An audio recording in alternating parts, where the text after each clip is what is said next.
Welcome to Pitching Pixels. My name is Tennyson E. Stead. This is Greg Schwartz. This is a weekly show where we sit down and we talk through the. Both of us are screenwriters. Both of us are fascinated in various ways by game development. Um, and this is a show where we sit down and we talk through the adaptation of a specific piece of gaming content to the screen in some way.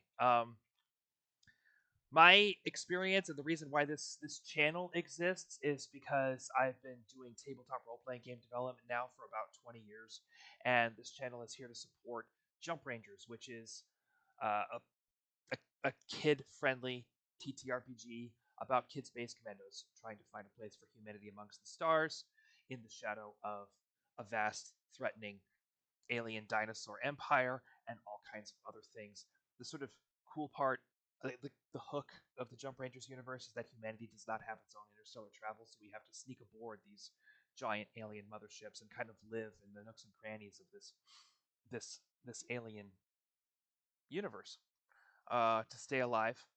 And while the grown-ups are doing that, the kids are out there trying to find new planets to settle and find help for colonies in need and sabotage alien extermination efforts, find a way to retake Earth from the Saurian horde, and all the other things that are going on. It's a lot of fun. It's very Star Wars. It's very Saturday morning cartoon, really, um, which was always kind of the direction it was going. And it's through the help of Federico Estival, who is our concept artist and art director. It is being more completely realized in that direction than I think I ever imagined possible. It's a lot of fun to see what's happening there. So, Pitching Pixels is here for that and to move things along. And I would like Greg for you to take a second to introduce yourself and I'm your a work. guy. Yeah, I the insomnia got me last night. I've been up since 4:30 in the morning, so I'm a little zombie-ish. I'm Greg Schwartz. I've been writing for oh gosh, 20 going pushing 22 years now. Books for many years and then screenplays for since about 2017. Uh I'm searching for my avenue forward in the industry, which right now is in the shape of a contemporary coming of age dramatic feature that I have written and will be directing. And we're in development on that. We're in the later stages of development on that, getting ready to start courting financiers and trying to get the money. So that'll be fun and adventure, as it always is. But we have some good people on the team, and it actually does seem like uh, what's the word I'm looking for here? Like, not just a Serendipitous. reality. No, well, not serendipitous, but like a plausible future Yeah, to get the money kind of thing, which is like, I think that's it is. always the hardest part. I think it is. But yeah, we're not looking for $100 million or anything like that. So it's that multiple figures fewer than that. So and by multiple I mean two. But yeah, so it's trying to raise $1 million to $2 million is not that unreasonable. Um, and we think that there's a relatively decent chance it will happen. So fingers crossed. And yeah, hopefully about this time next year, I'm sending it to Sundance for consideration, kind of thing. That will be exciting. I look That would forward to seeing be, that. yeah, I just want it in the can. I just want it in the can now. Yep. Find ways to get it in the can. So, um, Oregon Trail was one that you picked. It's something that Ibuluni Well, has been. it was a fan pick, right? It was Yeah, my wife, who also was struck down by insomnia at about 4:30 this morning. Interesting. oh god. It's so brutal, dude. There we go. All right, I got my social media up. Oh, thank you. Thank you You were talking, so it was like you gave me a second where I didn't have to very much. think and chew gum at the same time. but But when yes, but when my wife suggested Oregon Trail, you were really enthusiastic about the idea. Yeah, it's a great game. I mean, it's a great game to talk about. Now, for transparency's sake, I am an Oregon Trail 2 guy. I did not. I mean, I have played the original, but I did not come up on the original. I What came would up you on the say? second one. I never even saw the second one, so what would you say is the difference? Oh, it's Windows 98. Oh, okay. This is So it's in very color big and differences. Yeah, and it's not 8-bit graphics and MIDI music exclusively. Like, was it it's still got text some based? Was it still like a text based game basically with it illustrations? operated more like a Japanese visual novel. So I mean, yes, functionally it's still text-based, but there are far more useful images. The hunting was actually real time. For like first-person shooter. Hmm. Um, you didn't, I believe, see the gun you were using as we, do in GoldenEye. Yeah. But like, you know, that was the other way around, right? That was the movie that was adapted into the video game. Yep. Yep. Um, but no, so the hunting was first person and real time. But you would also get little animatics. So like, if you choose to caulk the wagons and float, you see a river and the wagon you get a bird like an overhead bird's eye view, and hopefully as you travel out into the river you eventually see the other bank and the wagon arrives safely at the other bank. Gotcha. Or sometimes it doesn't, especially if you try to ford the river, right? Like a lot of times you get stuck in Yep. the middle Yep. or something sinks and you see that in these nicer graphics. Again, like I don't know if you really got to see differences, but think like differences between like King's Quest 6 and King's Quest 2 or 3 Yeah. kind of thing. Yeah. Um, Not 8-bit, not 16-bit. I mean, I believe that those would be 32-bit graphics. I Was the don't think format of the game still such that like the beginning of the game was all about spending the money that you had and in preparation for the journey, yes. okay. Okay. And so amusingly enough, I don't know if this really would apply super well to to the movie adaptation. But I discovered kind of a glitch in the game Mhm. where there was always there was actually ways in Oregon Trail to, at least for Windows 98, to create arbitrage where you could, by using the bartering system, discover people in your starting town Mhm.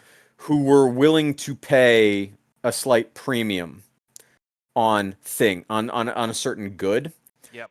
and then you could find trades in such a way where you could create an arbitrage situation for yourself where you basically just generate infinite money.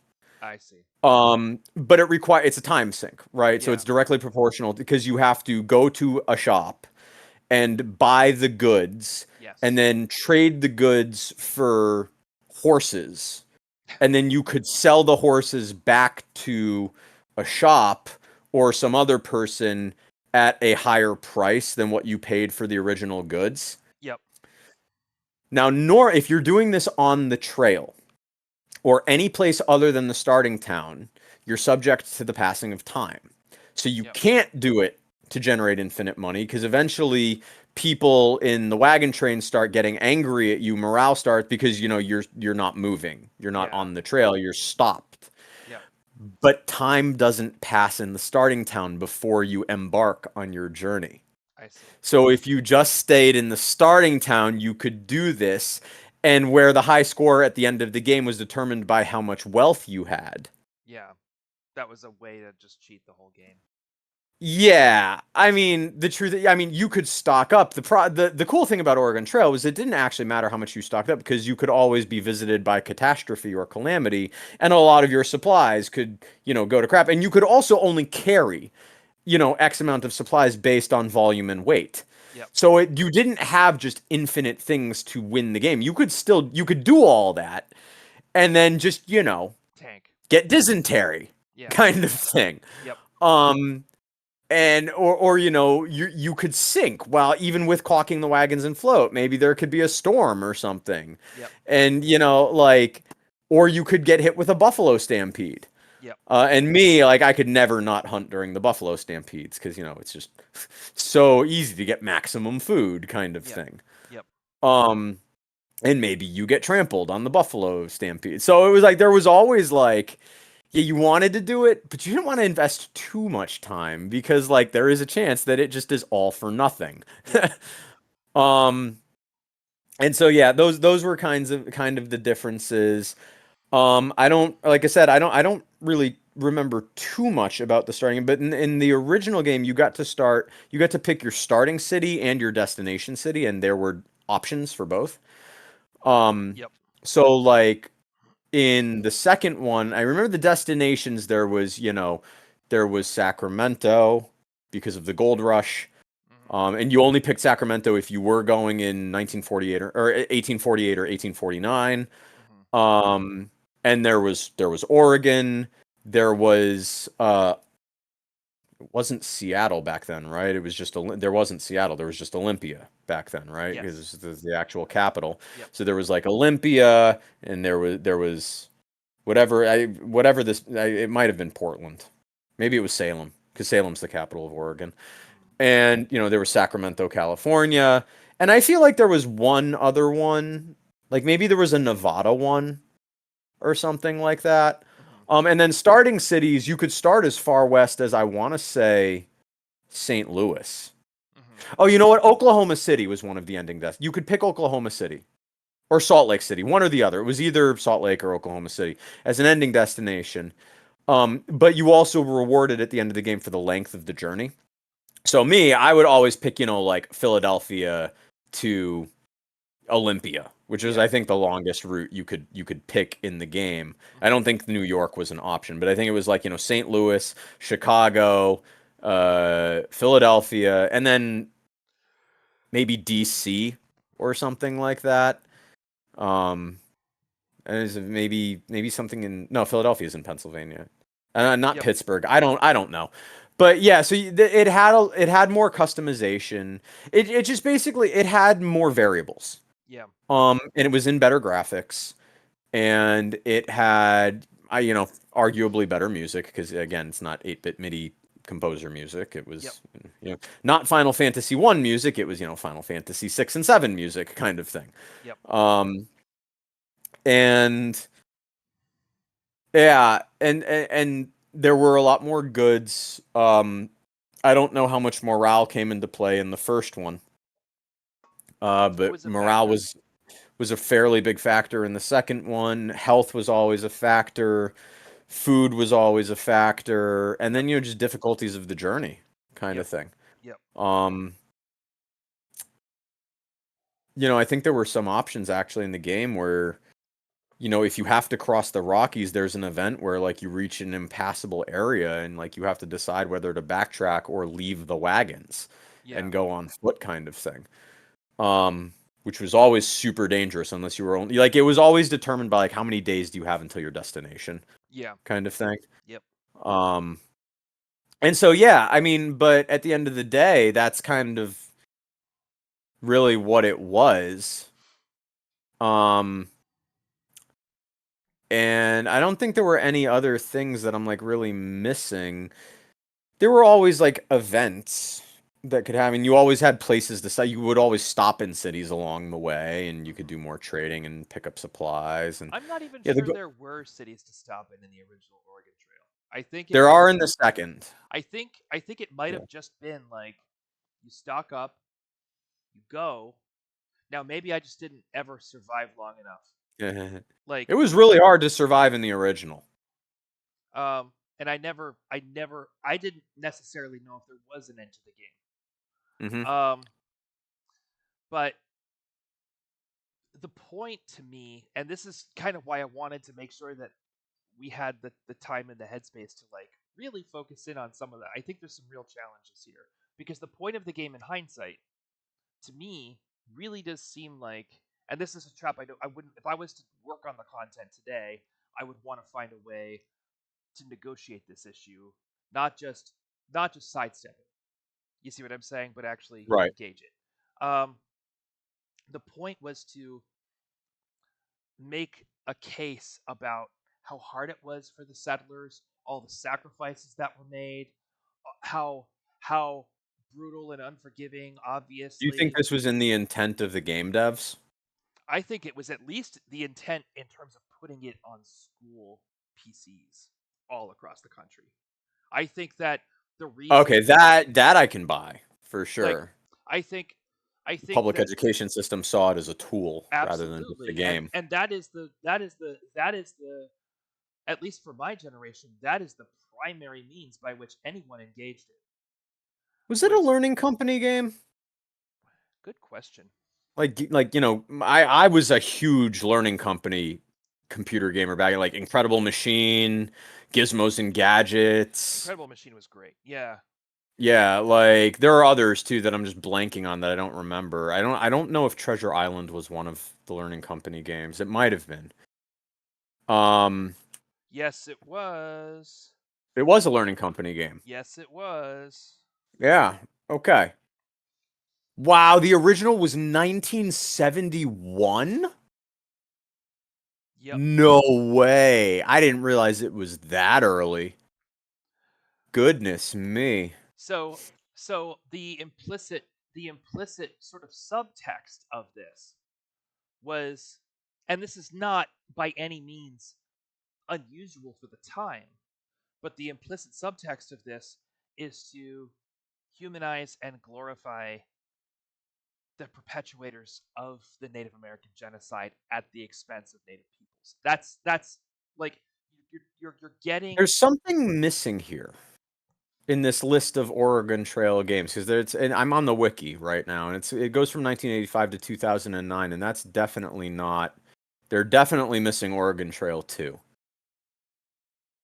It's an MECC game, which was And there Minnesota were Educational spin-offs. There were Computing spin-offs, Consortium. which I feel like make my case Oh, even here we go. like Yeah. Oregon Trail 2 was 1995. the Amazon Trail, the Yukon Trail, Maya West, the Mystery Trail, and the Africa Trail. The Africa Trail Yeah, has got to be the British colonization of South Africa. it's got to be. And Got to be. the Amazon Trail, are you kidding me? Conquistadors, the video game? like like Yeah. what? so the point is that you're dealing with, and my wife was so convinced that I was off base here. Like, but the more I see this, the more I'm like, you're dealing with some very strong propaganda towards getting kids to think about the nobility and the sacrifice. Really, is what it is of the colonization of the West, and and brushing past the game brushes right past the forced relocation and or mass execution of the Yeah. people who live there. So um like to me that the intention of the game is something that in other words, I wouldn't want to go back and like add new life to that.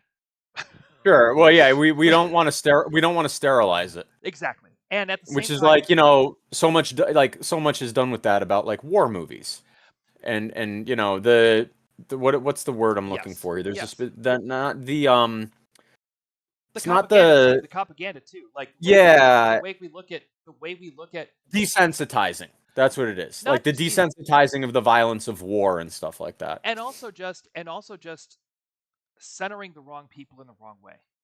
I just came across the web archive page of like the school ordering page for Oregon Trail 2. Oh wow.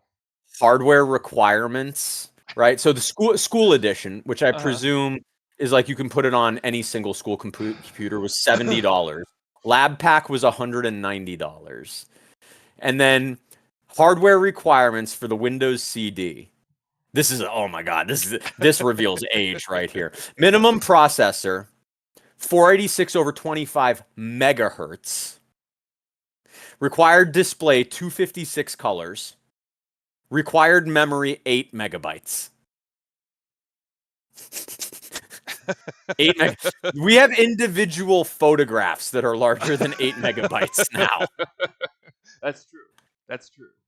Yeah, that's That is crazy to a think. lean and mean video game. That is a lean and Remember when mean I video when I game. installed a Final Fantasy game on my computer for the first time ever? It was 200 megabytes.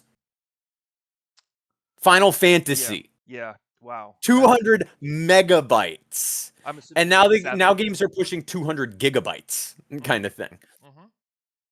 Oh, you know I'm a Star Citizen person. Like Oh yeah, the Star Citizen is multiple hundreds of gigabytes. I have my PC that I'm streaming on now exists for two reasons only. Because if I start adding more reasons, it's the Jump Rangers streaming game, PC and my Star Citizen PC. And then if I want to play other things, if I want to play some Mass Effect Andromeda, I need to start making choices about the PTU. like Yeah. like Oh my it's god, I just came across the trailer for it. There's a trailer for Oregon too. Oregon Trail 2. It's okay. crazy. This is exactly what the game looks like too. This is definitely the game. Um Probably no point in me sharing it. But No, it'll just yeah. throw the thing out. I Yeah. could try and see if we can. Let me see if I can get. No, I mean it's all good. This is definitely it though. I mean, and it would just kind of show you visually what we're looking at here. Yeah, oh my god, these drop-down menus are such a throwback for me. Yeah, okay, The so thing for me, Oregon Trail 2 had mouse interface. so really the Sierra Yeah. analogy is an appropriate one. Like it really is Yeah, because the Oregon Trail 1, as I played it was keyboard only. monochrome green screen monitors with like line art wagons making their way across a little terrain. It was green text on black, right? On a Yep, black screen. yep. Yeah. And then like a little terrain line, and then the little cute little like Commodore 64 wagon making its way across, and it would go, eek, and then they would have like if you reached any kind of event, they would have a little window pop up and show you the wagon fjording or getting broken on the fjord or whatever the case may be. And so Yeah, so the second one was really cool. Sorry to interrupt. that's okay. But I have this screenshot of character. You did character creation in the second one. I'm not sure if you did in the first, Not really. but you get to pick your former profession, and you got just like in Civilization or Dungeons and Dragons, you got a bonus, an Based on attribute bonus based on what profession you picked. So like if you were a banker, you got a bonus at the end of the game with how much money you had and stuff like that. I see. And I always picked banker. You apparently could set out from Independence, Missouri.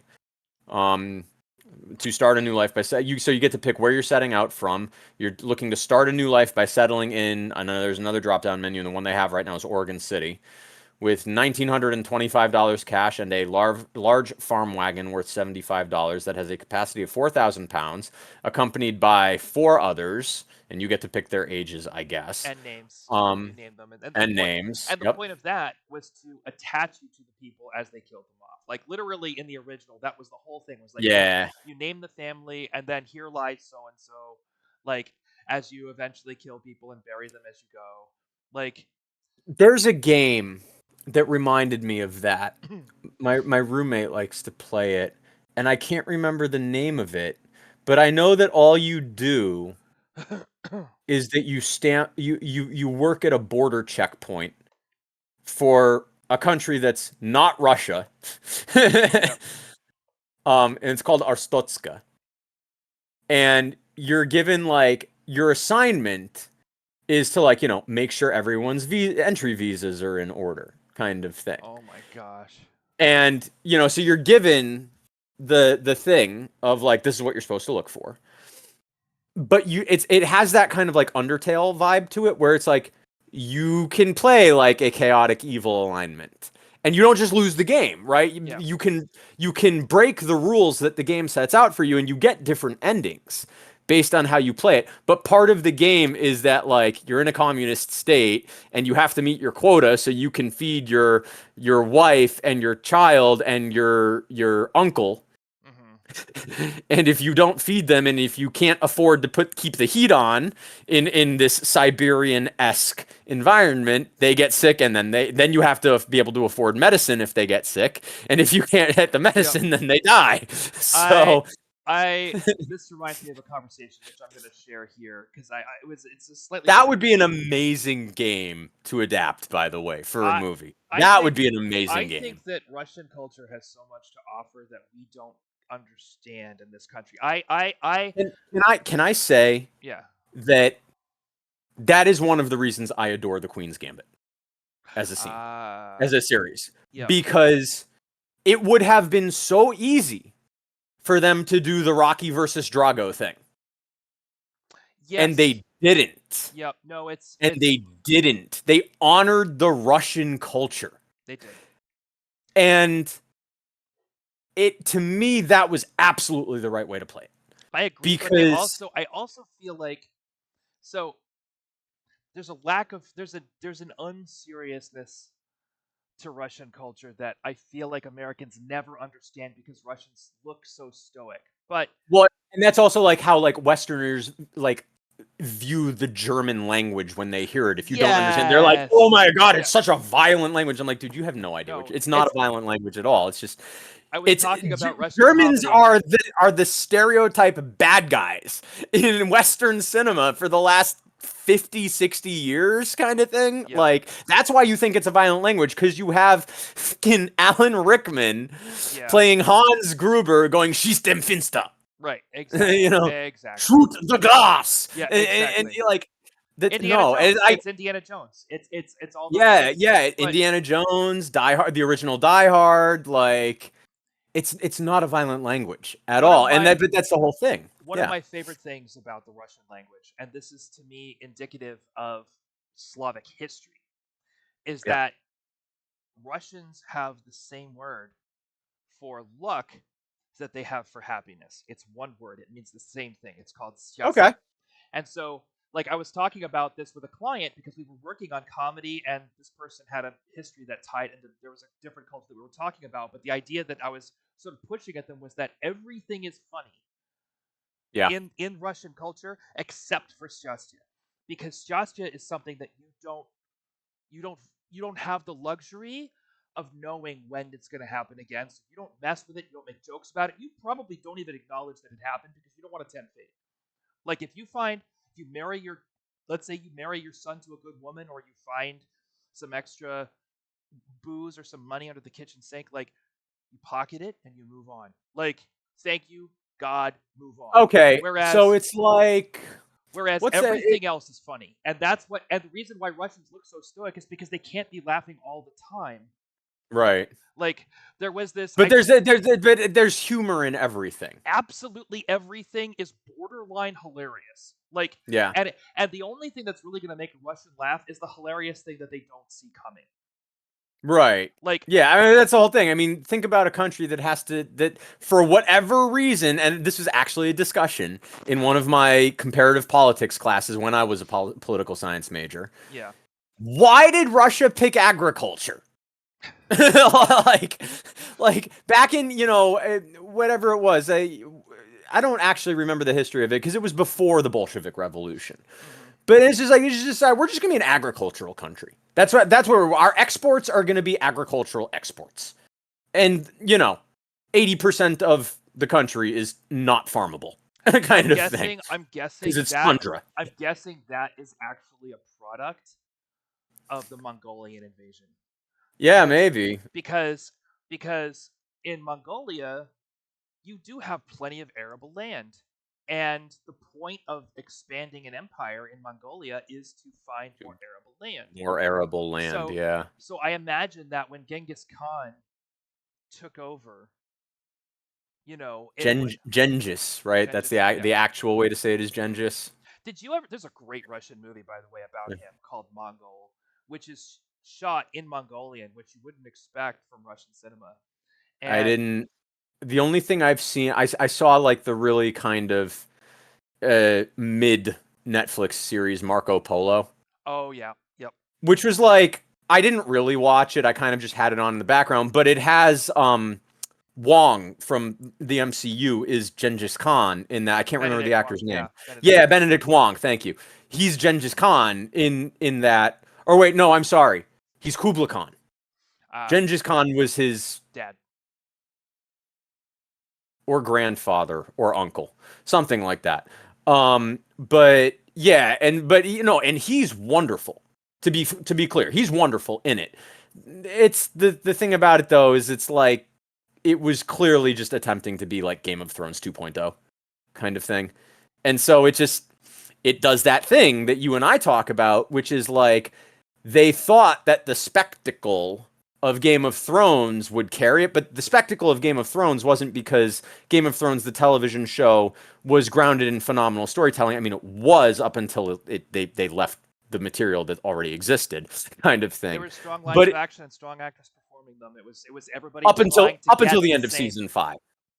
We could have a Yeah, conversation about that, which yeah, I won't do on stream. But at the end of the day, sure, like we'll put a pin yeah. in that for later. But But yeah, it does suffer from that thing of like people see it once and they kind of are like, okay, like we need something new if we're going to be in this vein again. And unfortunately, there's really nothing new with Marco Polo. I mean, the show that I love from BBC with The Last Kingdom, which is the unification of England story with Uhtred, son of Uhtred. yeah, yeah. Um, that I love, and that to me doesn't feel like a Game of Thrones copy. That feels very much distinct from Game of Thrones, even though there is a lot of like tonal overlap, just because it's like they grounded it in a real world setting, for starters, and they made like the lines of action are super compelling I think it in was that. from the same writing team or from the same people that did Vikings. And Vikings, at least in the first several What, seasons, really the same as was Vikings? was rock Yeah. solid. Vikings was super Yeah. strong, and it was the same thing. It was people trying to overcome this or unify that, or there was always a strong line of action for the I mean, protagonist. every character in Last Kingdom has really strong lines of action. Like Uhtred is trying to reclaim Bebbanburg for himself, and I can't remember Edward's father's name, the king before Edward, but like his whole thing is like I have to unify England. It is my God assigned mission and his wife is like it is my mission to sit at his side and help him achieve his goal. And like every character If you has just get out of their way and let them do what the yeah. story tells itself, and that Yeah, and the priest, who's like maybe the best character in that whole. What's his name? Oh God, the priest that Uhtred grows up with, and then they meet, and the priest ends up being this really amazing character, and ends up taking a wife because he falls in love with her, like in season 3 or 4 or something like that. And yeah, oh, it's gonna kill me. The Bayo something, Bayoka was the priest's name. Wonderful actor. And like initially, Bayaka's goal is to, keep Uhtred on the path of holiness, because as a priest, that is your God-given mission.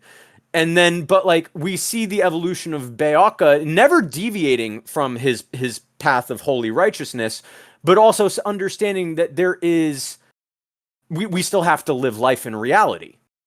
We can't just have blind devout faith if it's going to result in deaths, because Bayaka doesn't subscribe to like and this is not me criticizing, but it's not the Catholic the Catholic view of God, which yeah, is like the word of God is absolute and it doesn't matter how many people die or what's good or what men say is morally good or bad or whatever. yeah.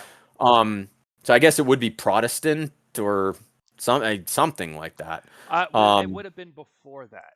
It would have Would have been been before Protestant Reformation. So it would have been it was the so what's that sect of Christianity then? I think it just would have been like So it wasn't Catholic. no, it would have been a proto-Christian like There was a name for it though. They always had a name for Saxon. yeah, Saxons were that was just because they came from Saxony, I yeah, guess. But yeah, because I mean a large part of Last Kingdom is very much the theological not just friction but clashes between the Danes and the English, and the Danes are believers of the Norse gods, they're Vikings. mhm, And so there's a lot about how like the what is it, polytheism, yeah, polytheism of paganism. the Christians, they were pagans of course, and then the monotheism of Christianity. And it's really like the Danes are there, just like the Mongols, right, to claim more arable land, and to make a home for themselves in a better, because let's be fair, Denmark is probably less farmable and not as fertile and colder and not as great, Yeah. if you're back in the 1400s kind of thing. Oh yeah.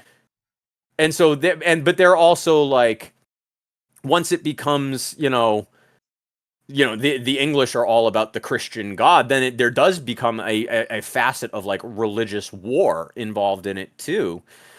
And it's really super, like, again, it's super complex. All the characters have really solid, strong lines of action for the most part. I'm sure there are some that don't, but like, all the relevant characters have really strong, solid lines of action, and the acting is, it's a BBC show, so the acting is going to be on point. Hmm. And it's really I used so much footage of that in the sizzle reel for my action fantasy project last year, just because like it's so strong, it's so on point, so much of it is really good. So you just to touch on a personal area of Hmm. expertise, you would say the stunt work on that show was. Oh shit! You know what? I just realized there's one other reason why you need to watch Vikings. Yeah. Peter Frantzen is one of so oddly, I am was friends for many years with two of the biggest superstars in Finland. Cool. um, and Vikings is Peter's like largest contemporary role. Peter and Arena Bjorklund. Huh. Peter Frantzen and Arena Yeah. Bjorklund was That's dope. um, Arena I met through the music community or the theater.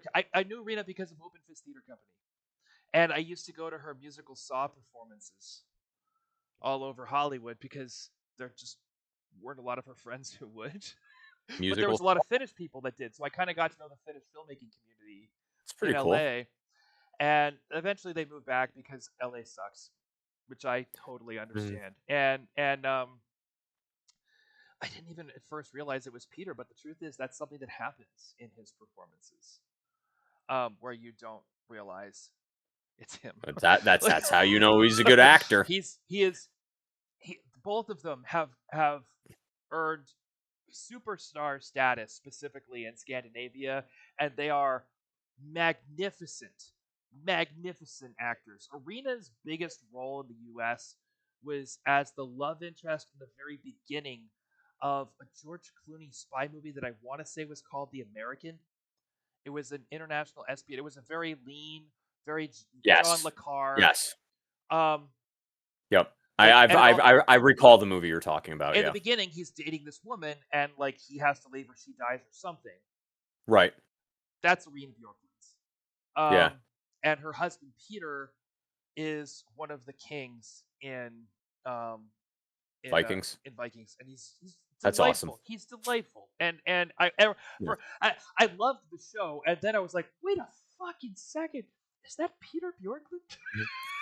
Yeah. His No. last I name mean, isn't Bjorklund. Like as we were briefly talking about the stunts. I mean, yeah, largely the stunts are really on point. I mean, horse warfare is always like, I oh can't sure, imagine coordinating that. Like, that's just so much. and so Some of the actors don't know how to do stunt combat, and you can tell that they don't because of how the editing is done.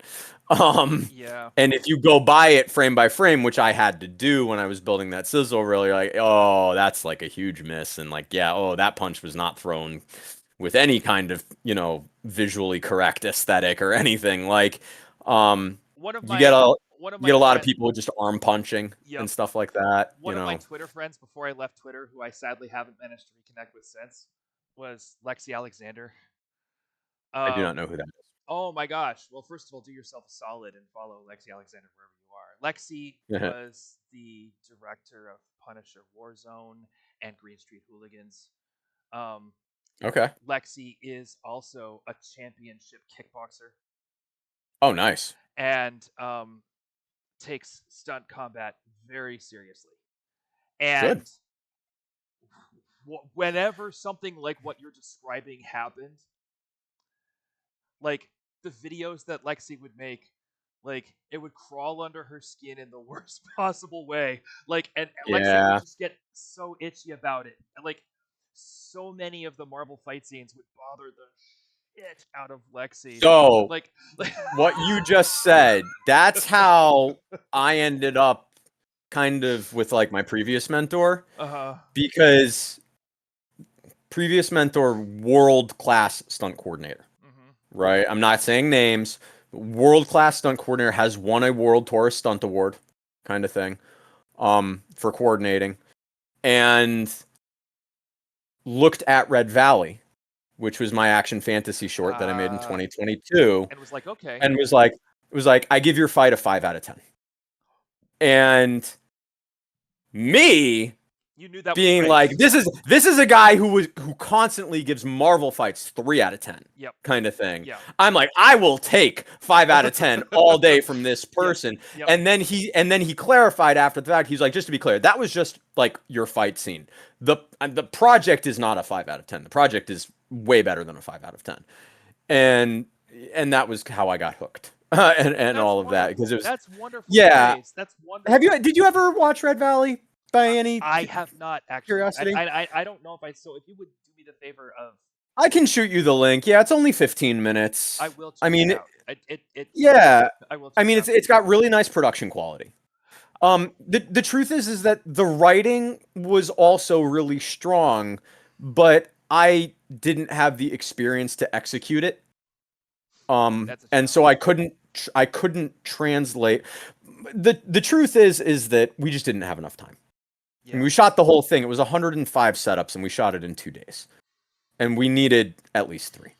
So Oh, what ended up okay. happening is we didn't have enough time to get all of the cuts, all of the inserts. And we lose so many inserts, especially in the fight. We lose, and that was my previous mentor's like kind of biggest complaint. He's like, dude, like we need to be seeing all of these moments, and I'm like, I wrote that we should be seeing all of these moments in the script. I didn't have time to shoot them, Yeah. kind of thing.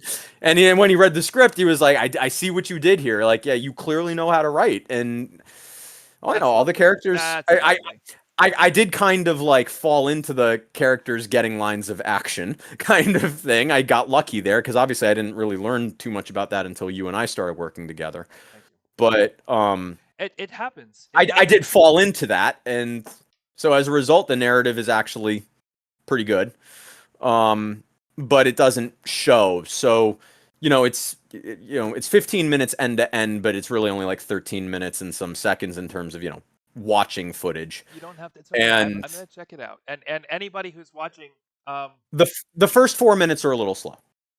Just be that's kind of how it ends. The first 4 minutes end up being expository more than anything else, just because like I kind of had to be, and I didn't get everything yep, perfect. I get it. I get it. But once you get through the first 4 minutes, it actually flows along really well, and I'm very happy with it. And everyone has said that the music is 100 out of 100. Oh, that's So lovely. That's dude, the amazing. music is. My composer was so happy with the what we call the finale song that he actually time shared a live orchestra to record it live so he could use it in his portfolio. That's fantastic. He's awesome, by the way. He came over. He's from the UK, and he came over actually back in July. I got to meet him in person. We hung out in New York for a whole day, That's and that great. was awesome because we hadn't gotten to meet in person before, and It's he it's read my current project, and he was like, "I love this. Like, definitely, I'm in. Just let me know." And so one of the things that I'm always talking about. This is a good opportunity to put my finger on a point of yeah, craft. You constantly hear me talking about don't write theme, don't write theme, don't write theme. Stick right, to the action, the theme will emerge, the theme will emerge. Relax about the theme. Let it be the subtext. yeah, Writers need to respect and trust their composers more because the composer is the person who gets to talk about theme.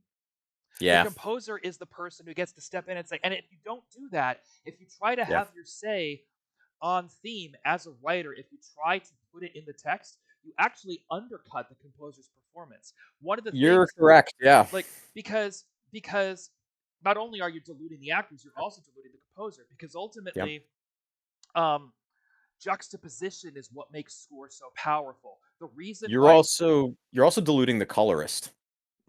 that's a good point.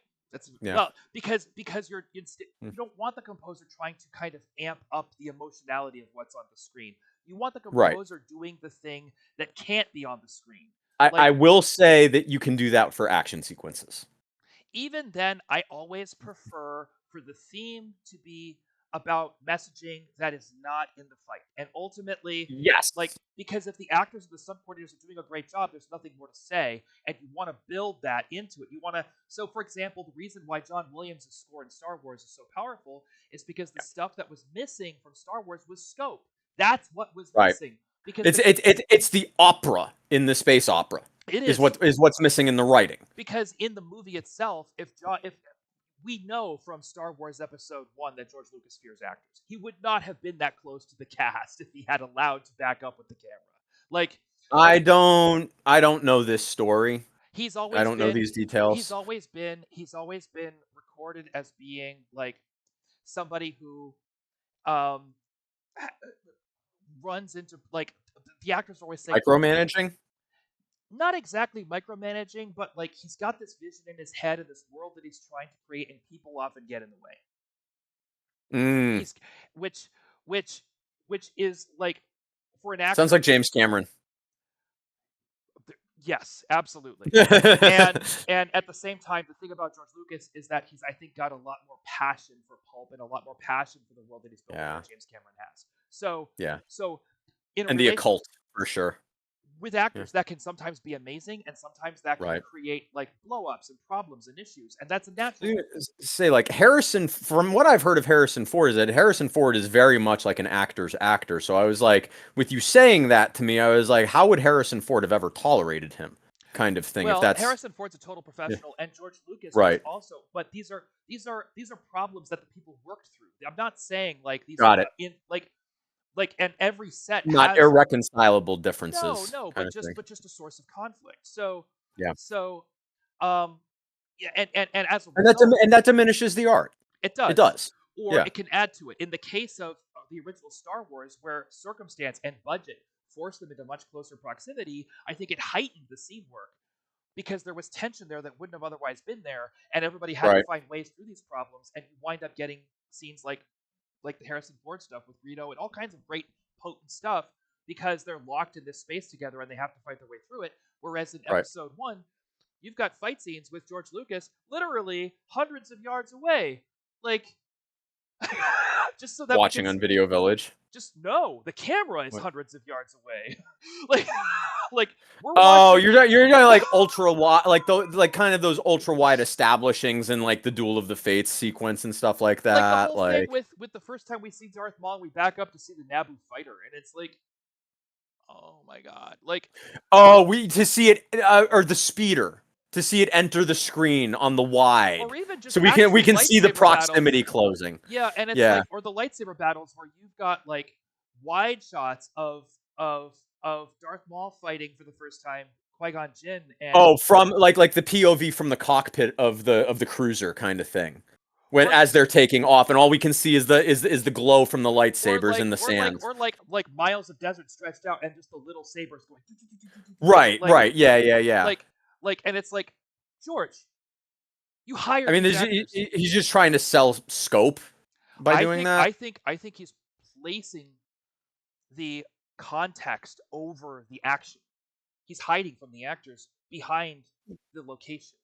And I understand that you're not really like a director or cinematographer. I'm not saying that you can't do that stuff. I think this is a really interesting thing to talk about because my like go-to for just cinematic mastery in terms of aesthetic is Fury Road kind of thing. right, And okay, yes, yes. Fury Road also does what you're talking about. But I would never criticize Fury Road for it because like when I think about Fury Road and I think about like grand panoramic shots, Yeah. right? Kind of thing. Yep. You think about the war rig being chased into the massive like cataclysmic sandstorm by the entire brigade that's chasing them. And we get this wide that shows us like actual scale of distance kind of thing and scale of size of the storm.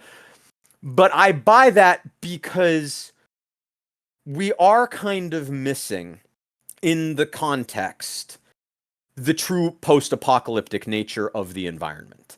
All we really see is a desert. Yes, And I buy it for a different reason. I agree with that it okay, works. I buy it for a different reason. And um it's because so here's what I will say. Special effects, locations, all of the trappings of production yeah, exist fundamentally in my mind as a director to justify and validate the work that decisions.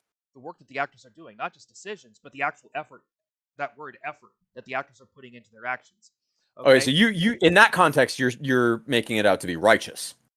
No, what I'm saying is that I think that the work of driving the war rig, for example, takes on a different level of urgency and a different level, and like the intensity with which Max is governing his environment makes a lot more sense And than well, something and like, Furiosa at that point, kind of yes, thing. makes Yeah, makes a yeah. lot of sense as soon as you see all the forces. So like, let me use Because Max is actually dragged. Max is still attached to okay. Nux's thing as the blood bag at that point. Let me use So let me it's use Furiosa taking it in there, but I think that also really helps sell the the line of action for Furiosa. Like Furiosa is willing to risk this. and this is my point, is that Yeah, the special effects and the camera work is justifying the work that the actors are doing. As soon as it becomes about establishing context in the story and not for the actor, that's when we wind up with 2012. So for example, yeah. um like let's Right. The movie isn't about the environment. it's not The movie is about the characters in the environment doing what they're doing. And doing ultimately, what they're doing. my Yeah. favorite example, it's not necessarily the strongest movie in terms of screenplay, but in terms of the direction, like this conversation is one that I have with writers all the time, as you can well imagine. Right. There's two movies Yeah. that I like to point out. One of them is Minority Report, and specifically the sequence when you see what the future looks like, because Tom Cruise is Right. trying to get from his car into a building. He's trying to get free of the car as it's sliding up the magnetic track, right? Yeah. So most of what you see in that sequence, like shot by shot, screen time wise, is actually Tom Cruise breaking out and standing on the car and doing math. He's actually physically doing math. He's trying to judge when he can jump and how fast he needs to be moving and which way to Yeah. run so that he can. And the Oh, only it's also like what he does at the end of Mission Impossible 3 it when is. he's doing the maths like on the clear window and like drawing superimposing with the buildings to see if the Yep. fulcrum physics actually will like carry him onto the second building kind of thing. When the camera pulls back and it shows us the cityscape and shows us what the future looks like, there's so much to see in that shot, and it's a really beautiful shot. It's well composed, and it's one of the defining shots of the movie because it gives us a glimpse of the future that we're dealing with. But Right. that's not the point of the shot. What Spielberg is showing us in that moment is that Tom Cruise is like 7 football fields in the air, moving at 90 miles an hour. He's showing us the math. He's showing us the fact that if Tom Cruise is wrong about one detail of this math, he's a grease stain. End of Right. conversation. And as soon Yeah. as that case is made, we cut Yeah. away. We don't linger on that shot and say, take in the glorious future. Not because the Right. pacing of the scene doesn't call for it, but actually because the math has been clarified and we move the fuck on. Like, So how do you feel then about the most contentious scene in Blue Avatar? Which I don't know if you know the story, but James Cameron tells this story in his masterclass where like he gets called in to the executive's office. I think it was Fox, right? It was Fox Studios, and gets like starts getting screamed at by the executives because they're doing this big sequence. It's the big flying sequence. It's the tour of Pandora flying sequence in the first Blue Avatar, yeah, and it's going to cost the production like $25 million just to do that one sequence. okay. And he's getting screamed at by studio executives for burning this money. And his argument is like sometimes it's just cool and you have to just have cool. And I'm sitting there as the writer being like, You can that is the have it both worst. ways. You can have it both Here's ways, the dude. well here's the thing, right? Like it can't just be that reason, but there is a very valid reason for it. You just don't seem to be aware of it, which is like this is the sequence that shows us why Pandora is worth saving, kind of thing. I see. I don't want you to But make a case for Pandora. I don't want you to make observations through the screen. I want you to stay focused on the character's action. So, but fair enough. here's what I will say. Spectacle is seeing people do things you didn't know people could do. We've had Sure. this conversation about how spectacle created through the process of filmmaking is enduring because number one, actors are always underestimated, and number two, when you watch an actor, you're actually watching 30 people do their jobs, and you're just watching the actor, so that actor can be better than you possibly can expect. You can Right. create spectacle reliably through good structure and good craft. However, we've also said that you can create spectacle through the use of tools the first time you use them. Right. James Cameron has made his bank on being the first person to use tools. He's like Yeah. Walt Disney in that regard. Well, this was the first. He talks about this with the first Avatar, whereas like I think he had written it, and I want to say like '99 or something like that, but the technology didn't exist to make the movie. Yep. And do you know what the movie was that convinced him that the technology in fact did exist and that he could try to make it? Do you know this one? Do you know the answer to this I one? imagine it was Phantom Menace. It was Two Towers. Oh, okay. It was Two Towers in 2002, right? Because he wrote it in '99, and Phantom Menace was also '99. Oh, he needed Gollum. Yeah. It was Gollum. It was the facial features. It was how they were able to generate that CGI over Andy Serkis Yeah. in the mocap. Your stupid fat hobbits. Like just you know, and Andy Serkis, one of my favorite actors ever. Oh my god, I adore him. And Have you seen he saw it and he was The like, "Oh my Prestige? god, if Industrial Light and Magic, because that was who did it, Yeah. is able to do this." And then he spent, I don't know, 2-3 years at ILM in Australia developing the code that would enable them with them. You know, he wasn't writing it, but he was working Yeah. with the people who were Yeah. in order to enable them to make avatars. You're absolutely right. He's very good at being the first to do something. This is why Dark Angel season 1 I thought was very watchable. Season 2 not so much. And this is because it doesn't hold up the second time you said. First time you saw Bullet Time in the Right. Matrix, you said, "Wow." When you saw it in Charlie's Angels, you said, "Okay." Like that's that. And so you know, I think James Cameron's point in that meeting was let's show them what the technology can do, which is fine, Yeah. like to an extent, but I always try to do that in my narratives. but I don't try tell to do me- that in aesthetic. I try to do that in narrative. But don't tell me Avatar is a better movie than Aliens. I look, Don't tell me that. Like I'm never gonna say Avatar's bad. It's not a bad movie. It's not a bad movie. But you know, is it as good as everyone says it is? it was as good as everyone said it is because it Was revolutionary. it was revolutionary. Yeah. And the revolution was televised, but now everyone has the tools. Yeah. So like, but Aliens, man, like it's all lines of action. Everyone's got a nice, clean, crisp. Like you don't need a sweeping tour of LV 426. You don't need like, and you wouldn't have an Avatar because those moments of spectacle creep in. Like those moments of like you open the door and something's behind you. You're like, what did I just walk into? Like those moments where the actor has to actually grapple with what they're seeing to keep doing what they're doing become more powerful because the surprise of the visual is layered into other things that had you not expecting it or that maybe did telegraph it or that built up to it in some way. It becomes more full. Like a good example of that kind of storytelling is Lawrence of Arabia.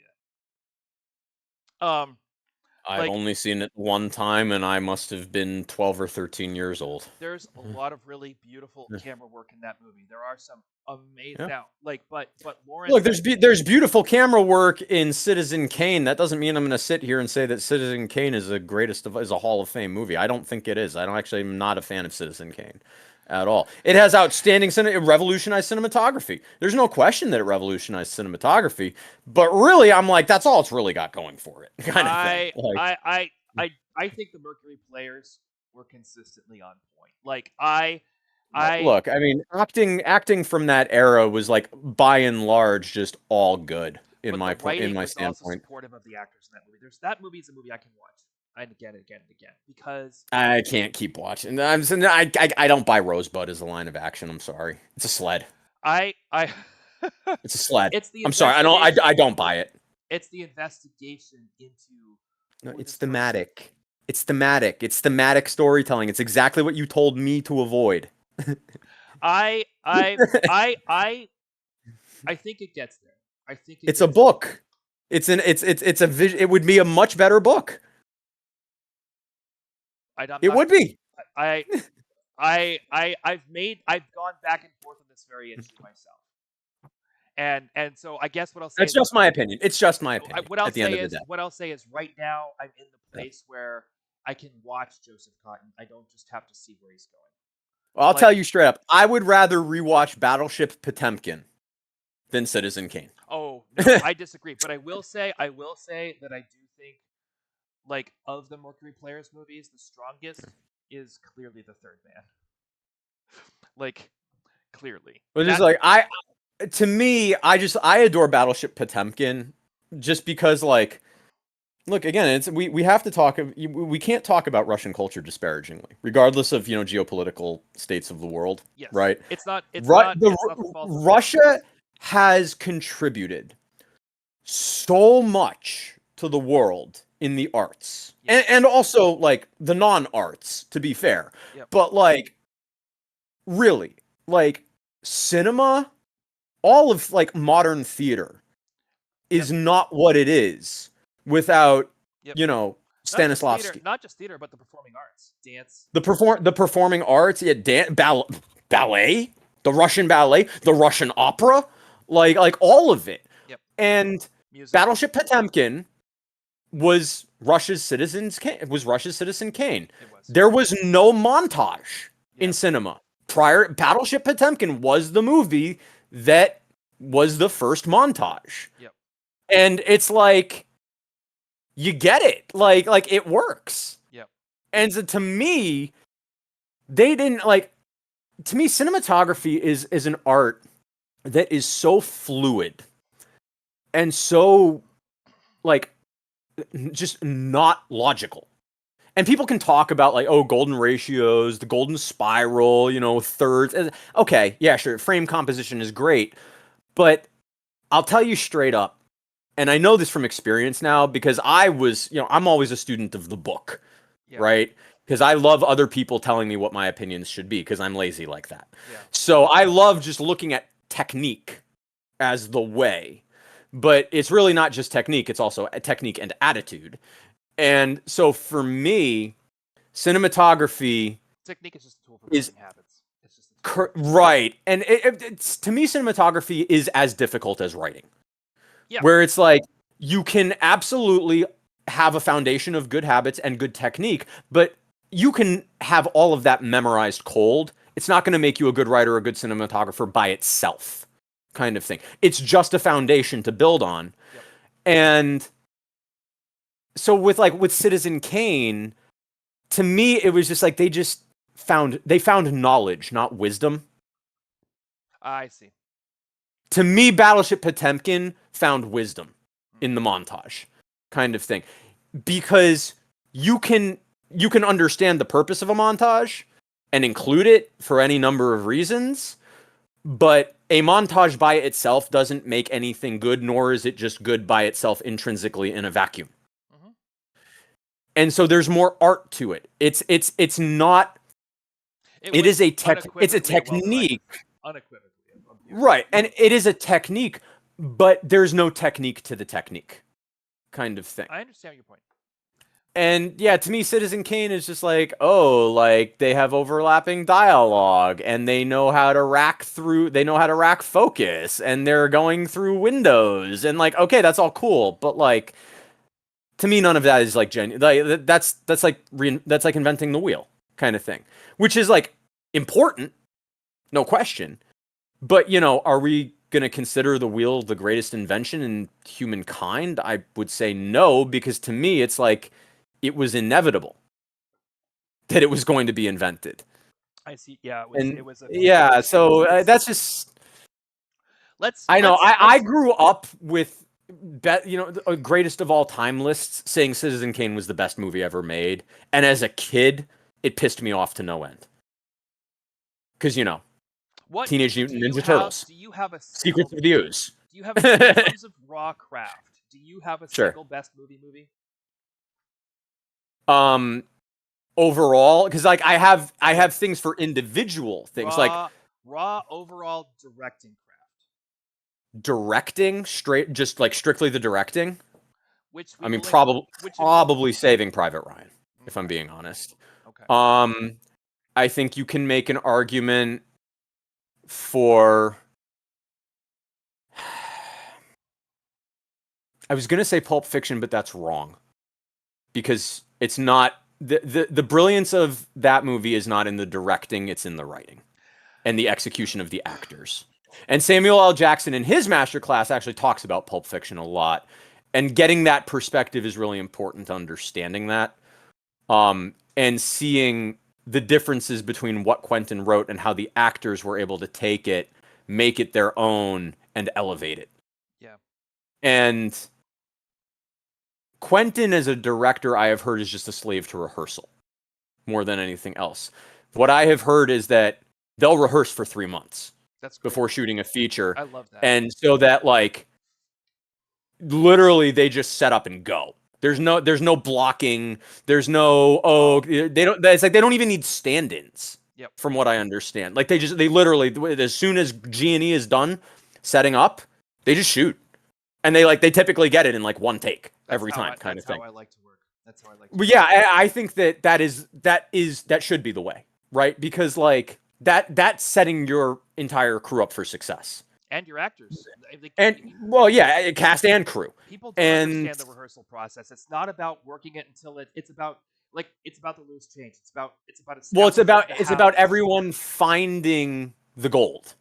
It's giving everyone ample time to find the gems that will elevate the project and to without pressure. And to let the natural necessary parts of the scene become muscle memory so that you can find more gold in every single Layering. performance. Yep, exactly. Yeah, I call that, as an actor, I call that layering, where it's like, all right, well, like if this is my, we say in acting, like there's three, because I'm a stunt performer and I also, do acting, I get auditions.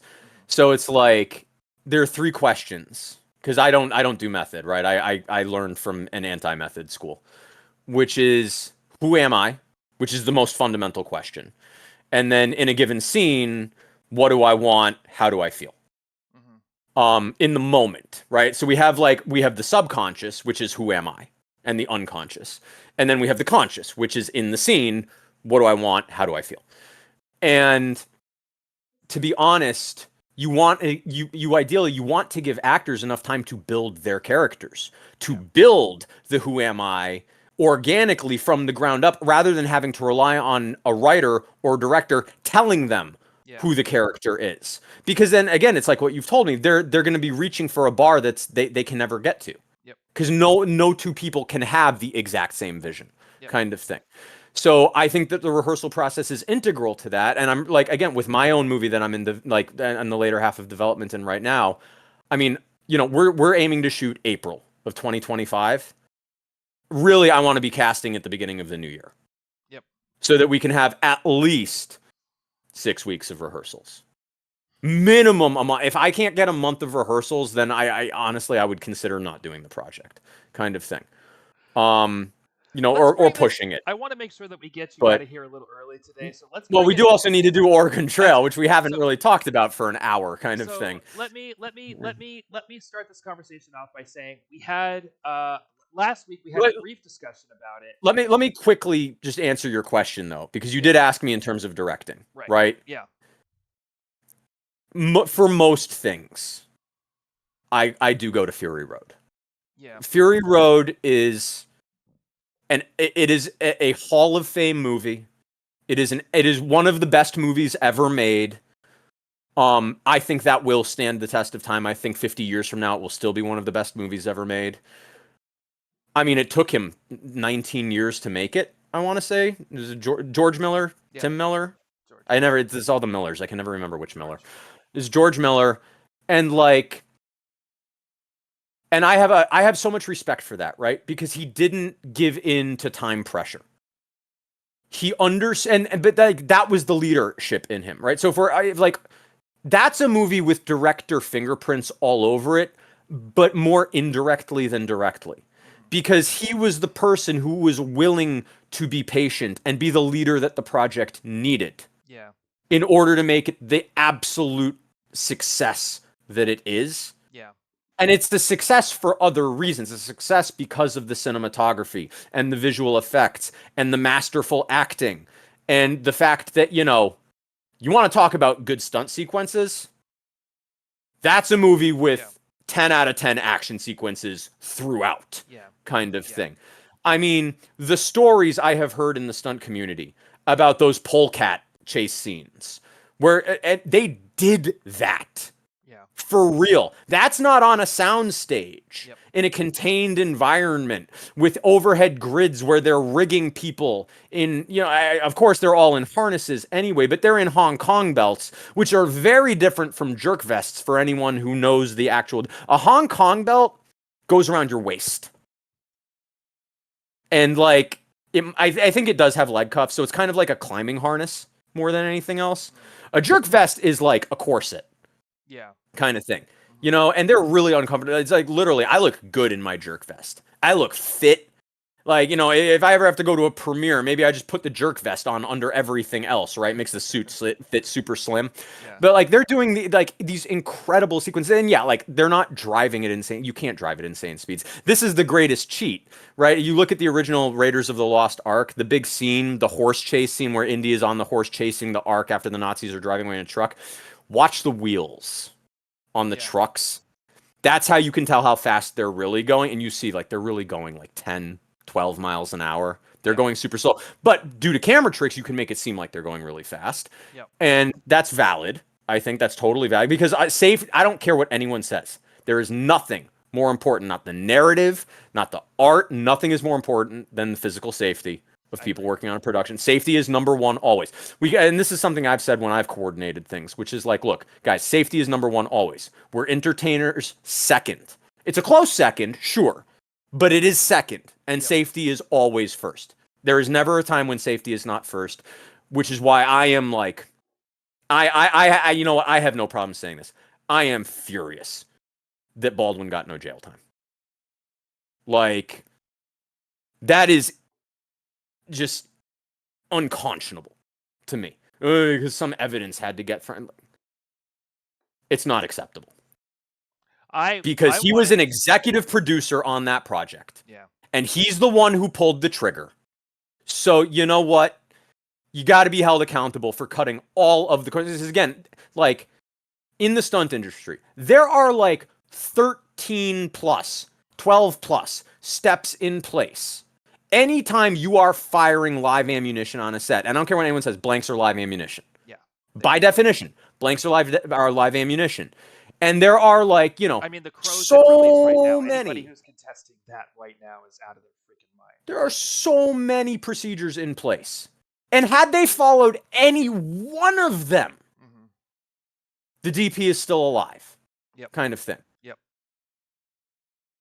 It's not acceptable. No. It's not acceptable. Period. The end. There's no debate for it.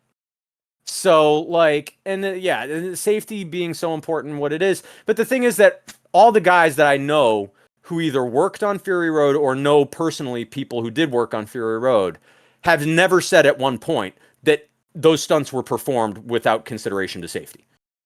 And that's so you asked me about what's the greatest movie ever directed? I'm not going to say it's the greatest movie ever directed, but for me, I struggle to think of a better one, kind of thing. Yep. That makes sense. Because of the leadership. Yeah. That's a fantastic argument. That is a fantastic argument. That's what I got for that. And then now, yes, let's do Oregon Trail now. I'm sorry, I needed to say it. No, I'm glad you did. Thank you. Thank you very much. It's the kind of director I aspire to be, just without the whole 19 years bit. I would like to complete my projects like that in a more timely fashion. Well, it's not like he was just sitting around doing nothing for 19 years. He did right, the Happy Feet franchise. He did the Yeah. whole Happy No, Feet it's franchise. right. No, it's not like he didn't Like, do anything. It was just, there were so many logistical problems with it, and he was unwilling to make sacrifices just to finish the project, yep. kind of thing. And like it's like what I just said, right? Like if I can't get at least a month of rehearsal with the actors, I I know you have a 19-year project. I know for a fact that you do. Like, oh well, at, that's that though. That's not at the least project I'm in right now. what I'm saying. No, it's not the project you're in right now. But Yeah, my yeah, point is, like, George Miller had other projects he did along the way. yeah. Like, and so will you. Right. And anyways, so you and I had a brief Yeah, yeah. conversation. You and I know we know what my 19-year project is. Yeah, that's right. So you had said the like our conversation previously, if you don't mind me just kind of recapping Yeah, it, no, was like please. Yeah. your first reaction to the project was like, it needs to be a romp, it needs to be a romp. And my and now you know my gut reaction to that, where that was coming from, was like, whoa, hold the fucking phone. Now, my wife is native. My wife is Okay. Alutiiq. So I had a conversation with I'm Evan sorry. about What was it? Alutiiq. Or Okay. Sukiyaki, Yep. depending on how you look at it. No, no. You kind of blipped out there for a second, so I needed to hear it again because I am Gotcha. not familiar with all of the nations, kind of thing. The Alutiiq people are Yep. are Well, no, I know who they are now. okay. They were. Don't tell me. They weren't like full Southwest like Sioux. They were No, like kind of no, plains. no, No, not no, plains. no. What This were they? is the word Aleutian is a bastardization of the Right. word Alutiiq. So Right. they are the original, among the original inhabitants of the Aleutian Islands Oh, okay. in Alaska, and Okay. um, Okay. the entire population of those islands was forcibly relocated in World War II, which I think we talked about during our last session. We might Um, have. um, We definitely talked about how that worked with like Japan and stuff like that. yes, Yeah, yeah, I think we yep. did. I think we did talk about So that, yeah. so you know, Evan's suggestion, which I think is the right suggestion. Evan's like, no, I think it needs to be a comedy. Like, Evan's reaction was, you're both right. Tenny, you're being too serious, and obviously we can't erase the thing. Evan's suggestion was to make the movie with the white settlers as comic protagonists. Yes. And to I think to do it, and I was actually gonna say that, to have it be a social commentary comedy kind of on thing. Like idiots, on yeah, idiotic white people doing idiotic kind of white things. like idiocracy kind Yeah, of thing. I think that's So I think that's I like that, right? Because like what I had said was like I think that taking it kind of towards the Deadpool direction, right? Make it be an R-rated comedy. I think really would function well for that. That was kind of how I envisioned it when I said that. And you wanted to make it a serious thing, so I didn't like elaborate super hard. But that was kind of my thing where because like Deadpool does have social commentary in it. It's just way more subtle and because like at the end of the day it is more of an X-Men movie than anything else. But X-Men as a franchise was written as a huge social commentary piece back in the yes. 50s, I want to say. Was X-Men originally 50s? No, it I was mean, all X-Men was, I think, the 70s or 80s. Like okay. Well, and like, I mean, Marvel I wasn't don't, even a thing until the 60s. yeah. Well, I know that, but it's like, did Stan Lee have involvement in the development of X-Men? I can't remember. I believe so. He was Well, cameoed. so Stan Lee, and I'm sure you know this, but for anyone who doesn't, Stan Lee was very much a social commentator. Mm-hmm. Like Captain America was social commentary about how fascism is bad, Yep. kind of thing. And it did align with like, contemporary World War II American propaganda, but he wasn't pitching it as he wasn't a propagandist. Stanley was always about thematic moral values, Mm-hmm. right? And so like all of the early comics, not the DC ones, right? Like the ones that Stan Lee did have involvement in, the what we now know as the Marvel Cinematic Universe, all were about inclusion and acceptance and tolerance and doing what is right, like kind of really the what became the popularized superhero tropes kind of thing. And so there are fingerprints of that in Deadpool, is what I'm getting at, Yep. basically. And I think that there are like I think that like if we just look at, and I know you hate this because we shouldn't write to this, and I agree we shouldn't write to it, but I think as a director and a producer, so I think in terms of the completed film, not just the completed screenplay, Mm-hmm. I think that like there is room to take lessons from Deadpool, kind of thing. I agree, but I also think like I think that that's more appropriate for Space Quest than it is for this. Here's my counter argument, which Yeah, is, but you had said Space Quest was going to be like PG rated though, well, kind it of thing. was, but it was also very arc and very meta. Yeah. And I think that there's two core advantages. One of which is personal agenda related. One of which is one of which is comedic. Um, to anchoring ourselves. So yes, I agree that it's a story about white privilege and like fuck around and Yes. find out. Like it's all fuck around and find out. I get that. But And like I definitely think that like there would absolutely need to be scenes of the white people doing their absolute best to take advantage of native populations, kind of thing. I think Yeah. that's all of these things are good Yeah. ideas, and also Yeah. exploring the opportunities presented by those populations and all kinds of other things going To on. do better, Like but to be better. to Yeah. yeah, and to Yeah. survive, literally The to survive. the willful refusal of those things. And I think Yeah. at the same time, in their best efforts, anchored in their perspective, anchored. So I think we don't want to like we want. It's important to show the limitations of the perspective of superiority or the perspective of this. So it's not just about playing the theme of, oh, these guys are stupid.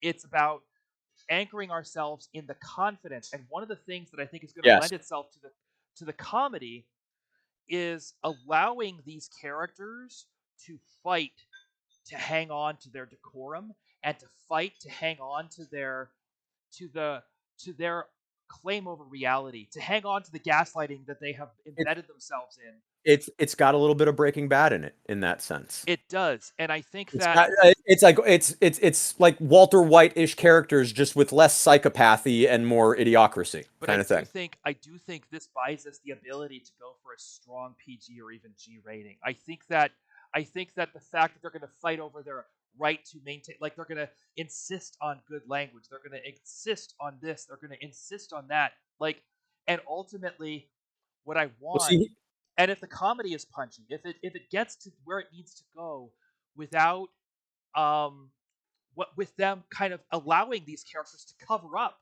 the problems that they're dealing with and literally turn their back on it and gaslight it away, then we wind up with a situation where the parents think they're buying tickets to one movie. right, And right. this is Well, that's the Deadpool thing. that That's the Deadpool it phenomenon. is. You thought this was a superhero movie, But like, what I'm saying is like the are you there, MPAA God? It's me, Margaret. but the MPAA will back us on this. Like if it works. Well, Like so I'd like to ask, kind of like, it's slightly tangential, but I feel it's relevant here. and My acting instructor would love me asking this question. yeah, go for it. By the definition of acting that I was raised in, there are 12 genres. And it applies to both stage and cinema. Okay. Are you familiar with this at all? The 12 No. genres. There are 7 dramatic genres and 5 comedic.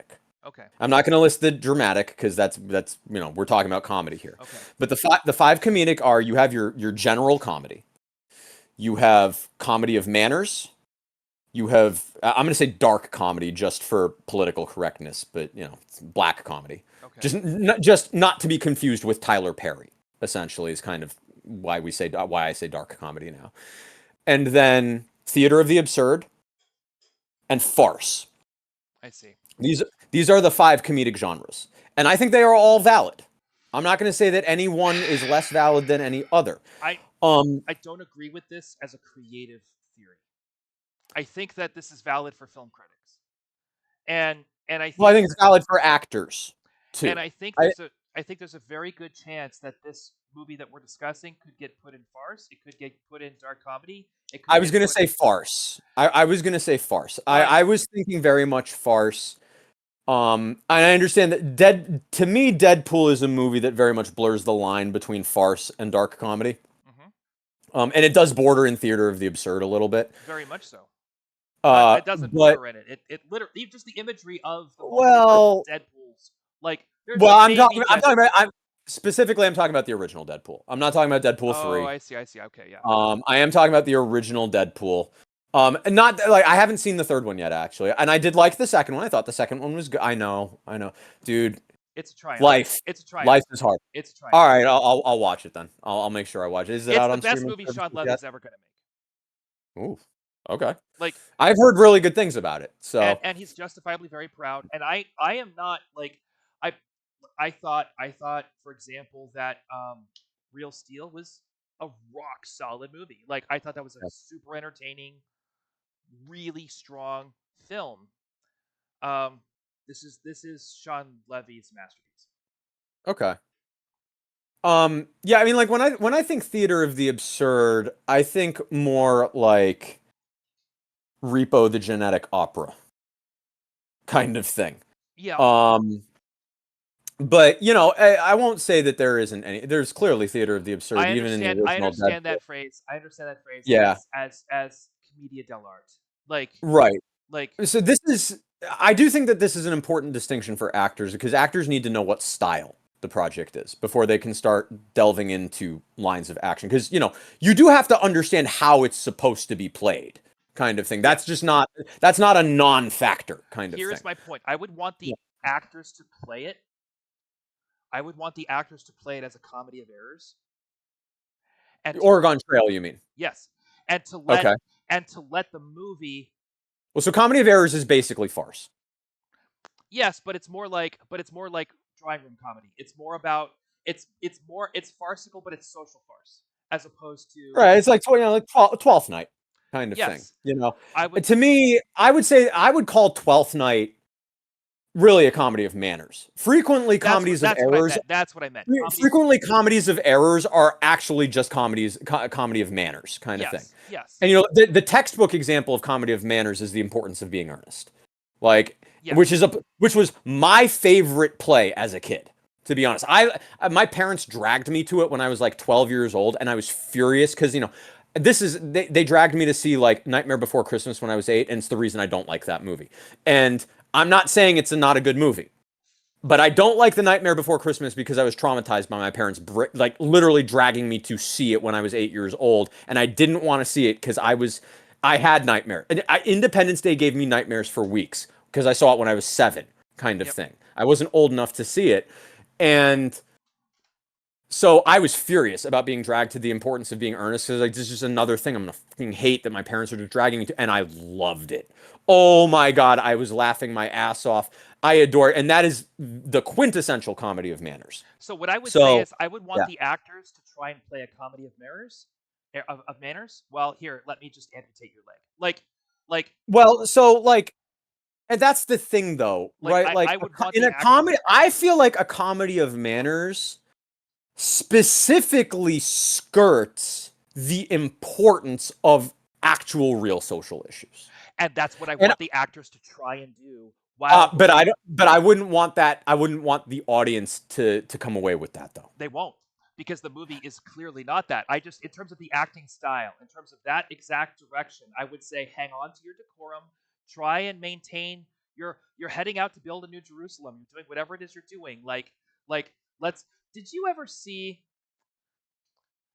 there was a great PBS series. Um Probably not then, it was unless it was Nova. my mom got caught up in this. Nova is the only PBS series I ever like watched with Nova any was kind of fantastic. Nova was semi fantastic. semi regular, and the only reason was because it had the word Nova in the name, and I am just an I mean, literally, the shirt I'm wearing today. Yeah. Can you read it? Are you able to Yep. read it? Yep. Yeah, particle physics give me a hadron.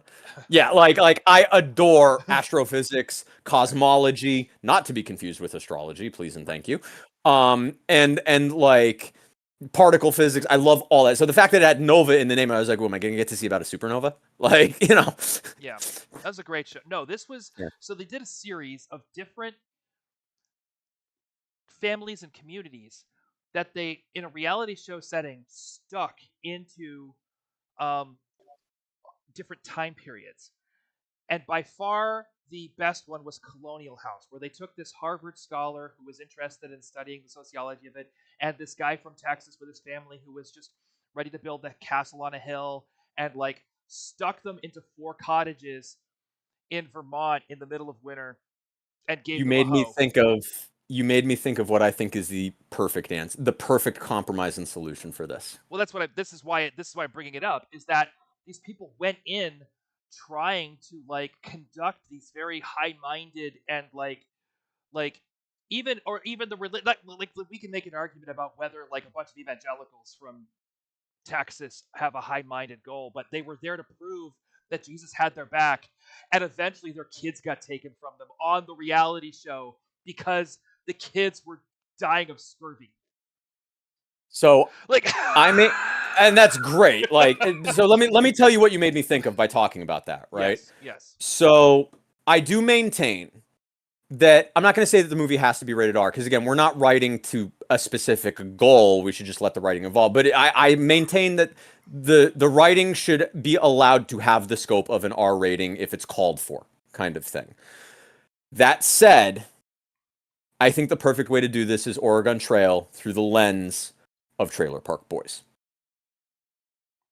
I want to be careful about, and this is And I hope not copying Trailer Park Boys, not like copying the format or anything like, but that like style of character, right? Where it's like just it's not quite It's Always Sunny, right?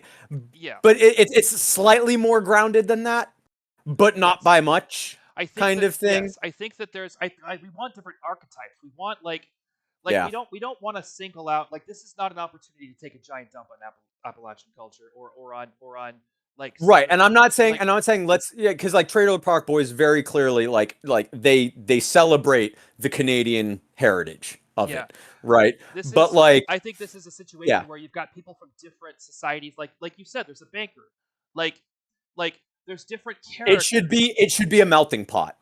of stupid. Oh A yeah, melting pot of white melting pot privilege of stupid. So it's like The Office meets Trailer Park Boys meets Oregon Trail, kind of thing. that I think and Yeah, with appropriate and all serious consideration to period. Like to the point sure, where absolutely, to the absolutely. to the point where I think like The anyone period is where the reality gets grounded in it. I think. and Yeah. I think it also just in the eyes of the audience and the marketing, not necessarily in the reality of the story, but Mhm. it masks the stupid because people hear certain accents, they hear certain dialogue, they read certain text, Yeah, and and so this is actually a point that was made to me by my previous mentor about problems in the industry with that this is the word I was thinking of trying to think of earlier, the sensationalizing of war, right? yeah, Which is that, and I have brought up, I was like, yeah, but like, Saving Private Ryan won a bunch of Oscars, and it was like, we have World War II vets saying it was the most accurate depiction of warfare that anyone had ever seen, yes, kind of thing. And it wasn't glorifying it and sensationalizing it. And he's like, yes, but it was set in a historical time period and presented with this kind of subtextual reference of like, oh, that can never happen again, kind yeah, of thing. yeah, And I'm not sure I'm really ready to just jump on board with that train, but I think there's got to be an element of truth to it. hmm Because again, we do know from empirical evidence that Hollywood has for many decades been a propagandist machine hmm for the government, kind of thing. Um, and so this idea of like, yes, it was horrible, but also look at how heroic it was. And like, we look at how heroic it is so we understand the suffering that these people had to go through so that this will never happen again. kind of thing. There's a Except that like degree. it happens every day somewhere in the world. Yes, It's just not happening to America at the moment. and I think Yeah. yeah, like, I think hearing you talk about this, Yeah. like, my dream director for this project, like, in this conversation, just to give you an idea of where my head's at, like, my all-time dream director for this project, in a perfect, like, oh my god, this is going to be amazing scenario, would be Robert Altman. Like, You probably would disagree with my choice, but that's okay. I mean, for me, it's like my choice would be J.J. Abrams, but he okay, needs to be given the control to be his best self, not be, kind of shoehorned by studios I into love certain. Mission Impossible 3, and I know that's where Oh, you're going. dude, I no, I love Mission. No, no, I love Mission Impossible 3. Honestly, okay, look, Mission Impossible 2 is probably the weakest in the franchise. I still love Mission Impossible 2, kind of thing. They all have great things going for them. They're not all just rock solid movies, but again, I am not someone who I go to movies to be entertained. If the movie entertained me, that's all I care about. Mission Impossible 2 is entertaining. Period. The end. And no, when I talk about J.J. Abrams, I'm really talking more about like Force Awakens and stuff like that. But I don't blame him for Force Awakens, right? Like that was Disney. The Disney took control of it. I also think that, And like, he I to I Disney's credit, they were right. Like the I'm not demographic ate it up. I am not It I made do money. not I think that Disney's if Disney has a problem with the Star Wars franchise, I think it's in the lack of trust. I loved Force Awakens for what it was. I I enjoyed it. I agree. There's Like, a huge lack of trust I in the think that creators, is what it is. they keep trying to second guess and reinvent. I thought Force Awakens was a huge success. I loved Rey as she was presented in the Force Awakens. I love the characters. Sure. I think it was a I had no notes about the Force They Awakens. just well, I feel like they just needed a better narrative. And then I'm gonna come out and say it. I loved The Last Yeah. Jedi. Loved it. Loved it. I'm with you on that one. I think Last Jedi is unequivocally the best of the recent trilogy. And the problem and then Disney wasn't ready for the racism and the sexism. They weren't ready. And I No, they think weren't, and they got scared by it. I think what happened immediately after that was a Yeah. reflection of that reaction. I think Rise of Skywalker is arguably the weakest in the entire franchise. people said the same thing. Even more so than Attack of the Clones. J.J. Abrams Like, inherited a thankless job yes. of trying to. Did J.J. Abrams do the new Star Trek? Was that Yep. him? Yep. Has he done all of them, or was it just the first one? The first new. two. The first two. So he did that one in Into Darkness And not and beyond or from beyond. and From Beyond. Okay, I don't think I've seen From Beyond, but I have seen the first two, I believe. And I'm gonna be honest with you, I'm not the biggest Trekkie in the world. I have an appreciation for it. I've never seen an episode of Star Trek that I thought was bad. I never latched onto it the way, that Trekkies do. Yep. But I really enjoyed that first movie. I thought I got it was the sads. I got the sads from it. in a good way, No. like in a bad way. I got the sads in like a. Well, the thing is that, like, Look, not all the characters have great lines of action. I'm Like not Zoe I'm not Saldana's I'm character, not even great more line of than that, like, action. it missed the core point of Star Trek. Yes. Yeah, I will not disagree with that. Like it clearly, because like what I look at Star Trek, it was originally created by Gene Roddenberry. Am I right about that? Mm-hmm. Yeah. I look at the original Star Trek. I look at Gene Roddenberry as like very similar in terms of like the purpose of the creation as to like Stanley. Like Star Trek was a franchise about the best parts of life. I'm going to Include, come out and tell you that Star yeah. Trek is in keeping with your ethics as a filmmaker to a greater degree than Yes. just about any other franchise out there. Not that you Yeah, love sure. I won't the disagree with whole that. point of the whole point of Star Trek. Yeah. The whole point is Yeah. to give humanity an inclusive vision of success to see themselves in. The whole point of humanity is to show people it can work. Like my only issue, and again, I think that is absolutely the correct tactic, right? the problem is that it's sci-fi and it's set in the future. So a lot of people look at it and they're like, "Oh, okay, yeah, this is clearly like a utopia that's several hundred years away still because it's set several hundred years away." And I'm more of like, we need to show them that this is a thing now. I get that. And it's It also doesn't have to. It's again, it's like I don't want people to think that it's like, "Oh, okay, like let's just tolerate." Like the thing it's a I very think that like doesn't work about Star Trek for yeah, you is how academic it is.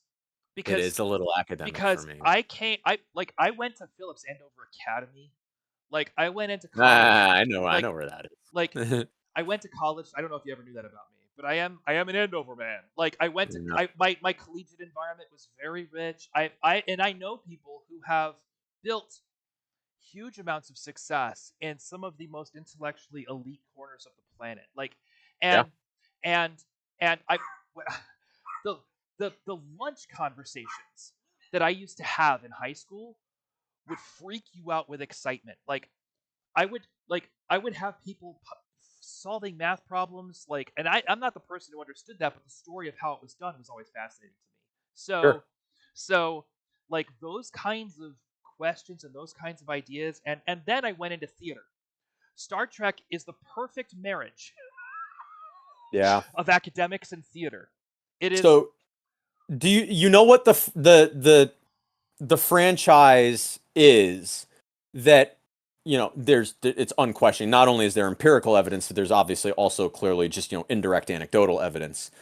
The series that really Star Wars doesn't exist without Star Trek. I keep saying Star Wars doesn't exist without Star Trek.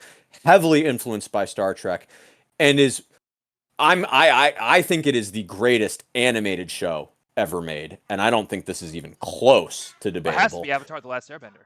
No, it's Futurama. Oh, how It's can you not Futurama. say that Avatar: The Last Airbender is not the greatest animated show? Because Avatar: The Last Airbender is my number two. And it is absolutely brilliant, but at the end of the day, it's a little bit too on the nose with its moral messaging for me. It's for kids, so that's okay. And I'm not, that's part of that genre. That's inherent in when you're doing a kids show, you need to be more on the nose with your moral messaging. And I get that. And that's okay. But for me, it's like subtlety Yeah, is the spice of this life. is the line between your taste and my taste, I think. But here's what I will That tell you. yeah, But when it comes the to Star but Trek, Futurama for me is just when it comes to Star it's Trek, pinnacle. the Yep. person that I wanted to see in that job, and the person I was crossing my fingers for, and this was before we got to late stage of his career that we're in now. But Yeah. the person where I was like, hire this person. It was Chris Nolan. It was right in front of them. I was really Like, close to saying Chris Nolan for Oregon Trail 2, but there's just his aesthetic is just to me it's like a little bit too oh no, I noir. mean Star Trek. The No, I'm just person, saying yeah, I was yeah, close to saying yeah. Chris Nolan for Oregon Trail. I But think you want someone who really understands the actors. I think you want yeah. someone who can direct like who can direct period drama. You want Yeah. someone who but who gets the comedy. You want someone, you know what, if it's going to be today and if it has to be someone that we know is alive and ready to work, like Yeah. I'm going to throw a name out there and I don't know if you're going to agree or not, but I'm going to tell you right now he would fucking kill it. You Mhm. ready? Mhm. Kenneth Branagh. Oh, absolutely. Oh, absolutely. You know what? I take it back. He is absolutely the correct person to direct. I love you. I love J.J. Abrams. But no, Kenneth Branagh is the right person. All you have to do to know that Kenneth Branagh is the right person to direct that movie is look at Wild Wild West. And I don't care what anyone says. I don't understand why that movie gets hate. That is an outstanding movie. Maybe not it's out maybe it's not outstandingly written, but that It's not. is It's not. It's not a great script. But I don't care. It's steampunk western. And it's Will Smith at Will Smith peak and it's oh god, Kevin Kline at like yeah, peak Kevin Kline, and it's Salma Hayek, Mr. I Love Desperado, at peak Salma Hayek, and Kenneth Branagh playing a sawed off, salty, former Southern officer who never loses our sense of humor. You Well, know, like I think for me and, though, and enters to all of the Valkyrie singers singing the Grapes of Wrath. yeah. Oh my god.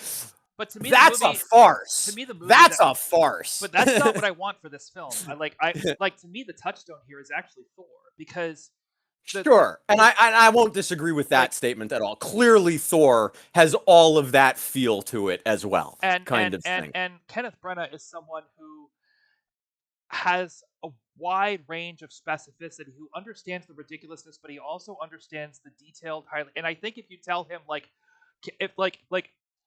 if you tell Kenneth Branagh at the beginning of this, just take it more in an Ang Lee direction for me.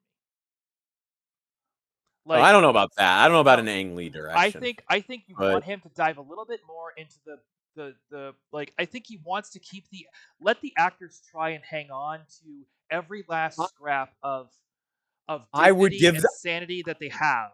Don't I would give the script to Kenneth Branagh and say, do what you think is right. I'd have a conversation with him. Oh, I'd we'd like have a conversation, but at the end of the day, I would still trust him with well, it. Because I'm glad you see the value there. it's clear to me that he is the right choice for something like this. I think It's so. he's just his humor is so quintessentially British that it's perfect for like this outrageous American period thing. Like, and it's perfect. And Yeah. it's like I like Yeah, again. he's dry. He understands the seriousness of it. He The understands the gravity of writing it. of Wild Wild West maybe not outstanding, but no one can say anything about the comedic performances in that movie, Or the which are direction, out really. Yeah. or the direction. Did he direct it too, or was he just in it? Who directed Wild Wild I West? mean, he was heavily involved in the creation of it, but I don't actually know if he directed it. Let me check that. He might have. No, it's Barry Sonnenfeld. Barry Sonnenfeld. Barry Sonnenfeld. I also like they say it's a flop. I don't think it flopped. I thought it made money at box office, to be honest. It was a disaster. Really? Critically and financially, it was a mess. I know critically it was a mess. God, look. No, it was the summer. It was the summer of 99. It was 99, not 98. Okay. Was it the summer or the winter? Hang on one second. It was no. It was. I'm pretty sure it was summer because I saw it in theaters with my parents, and everyone in that theater loved it and was laughing their ass off. So I don't know where this whole like it got panned thing comes from. No, it was because that was not my experience at all. Like that movie is just so much fun. It's a fun 1999 was a hard year. It might have been. I mean, that was also Austin. That was an Austin Powers year as well. That was the Matrix. That was the Matrix. 1999 was a spectacular year for movies. So was that also Good Will Hunting, or was Good Will Hunting 96? Fight Club was out that summer. Oh, jeez. Mystery Men was out that summer. Yeah, that's a great movie. Mystery Men is an outstanding movie. That might be which is highly comparable to Wild West. Like you can't that movie might be Ben Stiller's best work. I mean, it's close, I think. He's done some really great stuff. He's done some the original Zoolander was magnificent. I can't say the original Zoolander was not magnificent. The original Zoolander was magnificent.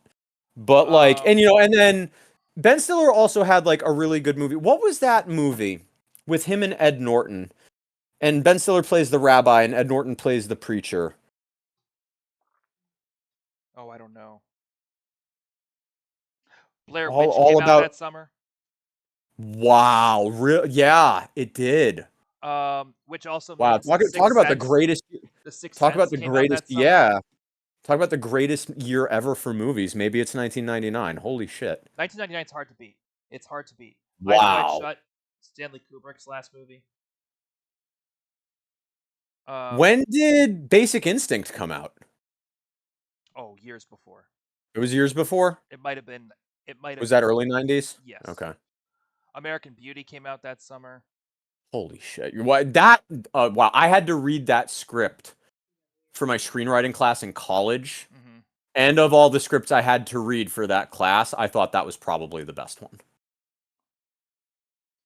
I read the script for Forgetting Sarah Marshall in that class, and oh my God, the script was so bad.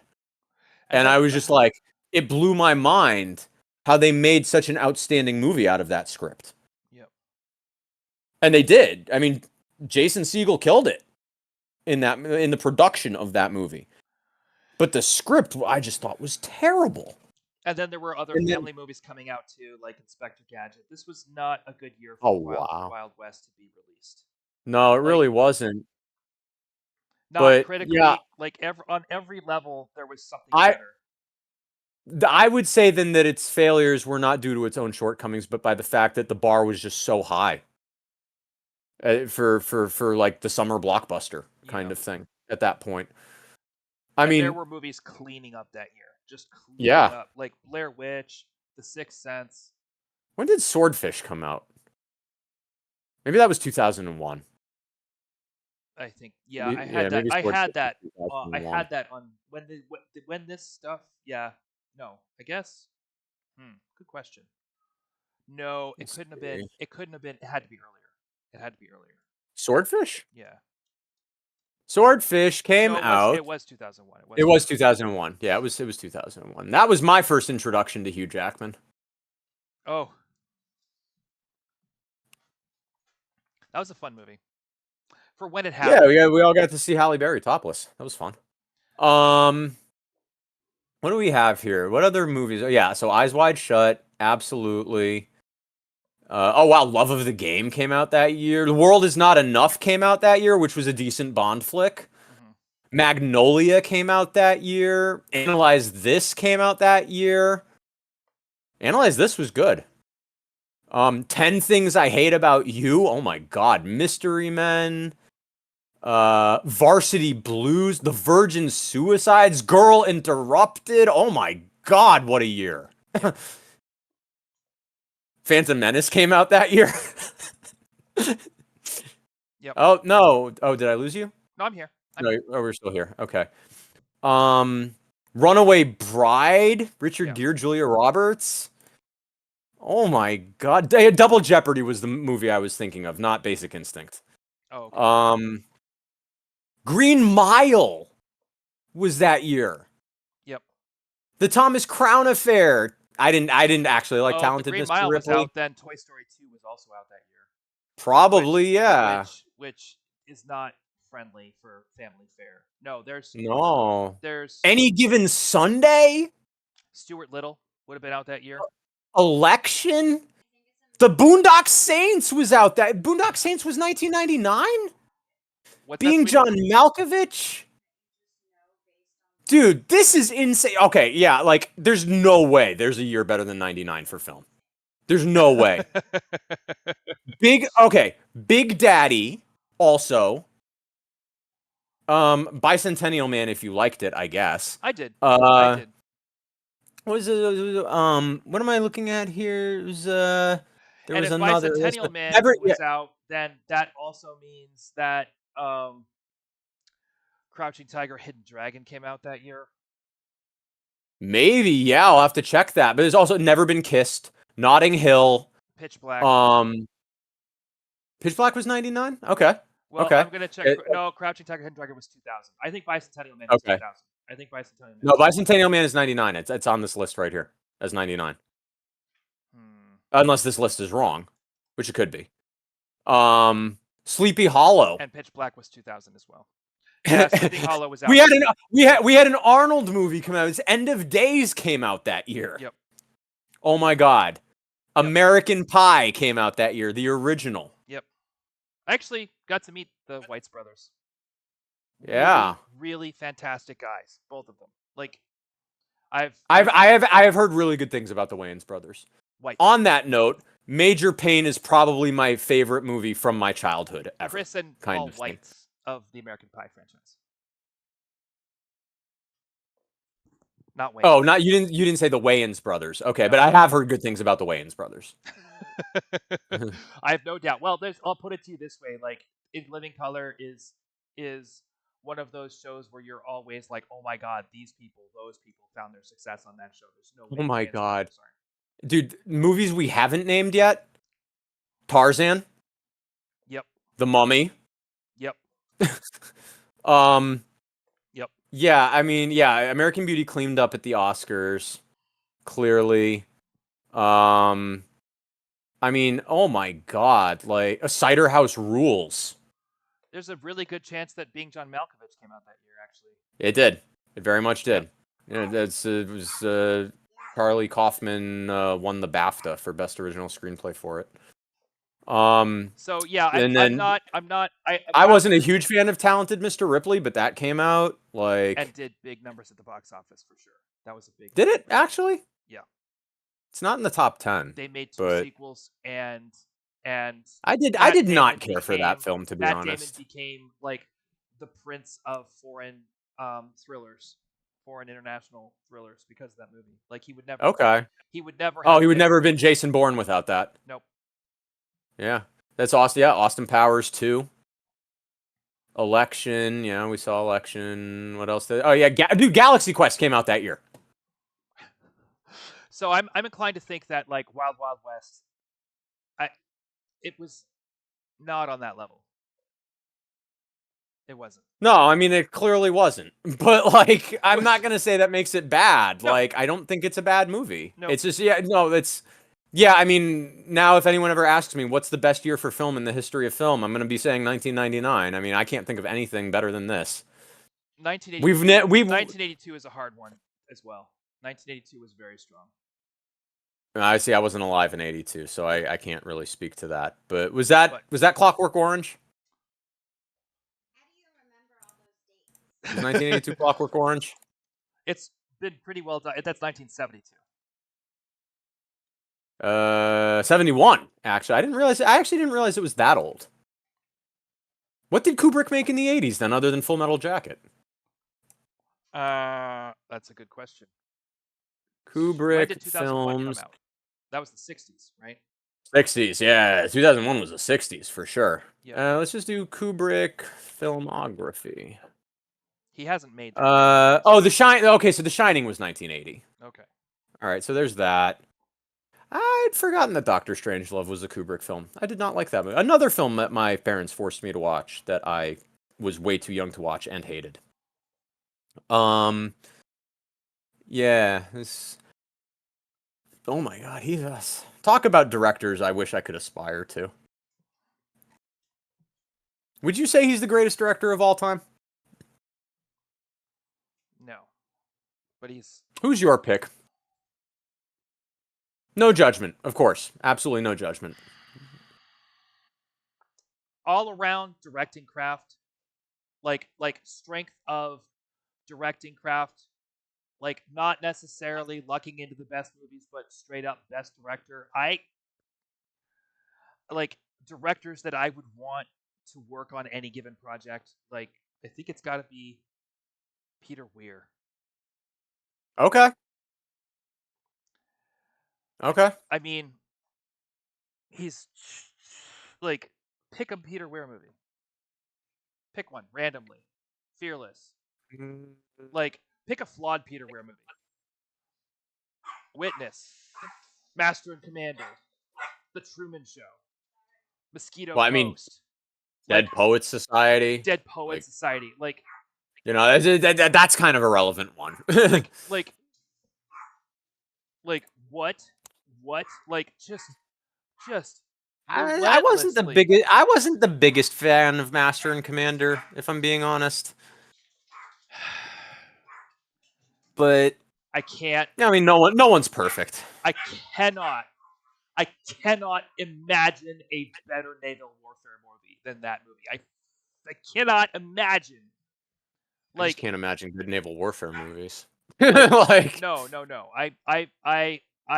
I've got plenty of thoughts and ideas on it. I'm telling you, like the man just wails.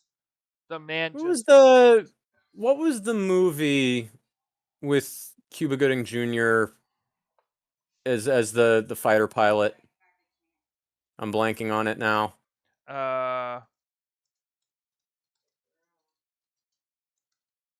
Cuba Gooding Jr. movies. Or was that? Or am I thinking of just like Pearl Harbor? But my number one best movie, like the best movie that I can think of, like pound for pound, like best film, is Sure. probably Autumn Sonata, Ingmar Bergman's Autumn Sonata. I have not seen it. It's brutal. Don't watch it when you're having Brutal. like it's. I can't. I don't know that it's a good movie. I need a long break before I see another brutal movie. I saw this film and did not speak with my mother for 2 months. For 2 what? Months. Didn't call her. Oof. Just because Yeah. because it was so on point. I was like, nope, not doing it. I'm just gonna stay away from that whole thing. Like it was, I had to watch it twice. Right after I watched it, I rewatched it right again. Oh, he was in Red Tails, but that's not the one you're Red thinking of. Oh, Tails. that is That the is one. the movie. That is the movie I'm thinking of. That was delightful. That movie. I I mean, enjoyed to it. me, that's a naval warfare movie to me. I mean, yes, he's a pilot, but like it's aircraft carriers and all that. So I understand why George Lucas was so fixated on that movie for as long as he was, and I get that aerial combat is something that's always fascinated him, and I think it was I can watch Red Tails anytime. I think it's very rewarding as a movie, yeah. but no, Master and Commander is on every level a delight, on every level. Like Okay. I'm not saying I'm not the biggest Russell Crowe fan. I yeah, but mean, how look, can you not he's say that? clearly a great actor, but like, And that's his best performance. That's his yeah. best performance. You think more so than Gladiator? Yes, I think that Russell Crowe was way more supported by production in Gladiator, but he Mm. did not carry the film. Yeah, that's true. Like he was there. There was so much going, and that speaking of You know, speaking of I Ridley Scott, also by the way, I'm just going to send a quick shout out to anyone who has maybe ever watched this that may have been involved in Alien Romulus. Really nice. I love the Alien franchise. I've loved the first 4 Alien movies. Like from the first moment I saw each and every one of them. was AVP one of the first 4. Nope, twas not. Alien, Aliens, Alien 3, and Alien Resurrection. Okay. Alien Resurrection, which you may not recall, was written by Joss Whedon and directed by Jean-Pierre Jeunet. I did not recall that. It's it's from the one half of the directing team that brought you Amelie and City of Lost Children and Delicatessen, and they hired this madman to direct a Joss Whedon script. It is the most tabletop role-playing movie you've ever seen. Like Huh. this movie is more of a tabletop role-playing game than the new Dungeons and Dragons movie, and it's Okay. starring in no particular order the French guy who plays all the clones in City of Lost Children. It's it's starring Ron Perlman. It's starring, of course, Sigourney Weaver. It's starring Winona Ryder, and it's starring. Oh God, I forgot his name. Oh God, I forgot his name. Oh, he played the I didn't. sheriff in the new Halloween movies. Brad Dourif. Brad Dourif is in this Oh, movie as a mad scientist. that's cool. It is. I didn't. Yeah, I didn't know that. No, there's. It's I don't. got. I don't know who Brad Dorf. I don't know who Brad Dorf is. I'm sorry. It's got. It's got the bad guy from The Crow, whose name I forget. The character actor who was in Dead Man with Johnny Depp as the bounty hunter who eats people. Yeah. Okay. No, it's it's exactly what a '90s alien movie should have been. It's ridiculous. Don't get me wrong; it goes off the rails in a big way. But like the cool thing about the Alien franchise when they started was that they were so trusting of their directing talent. Alien 3 was the movie that broke David Fincher.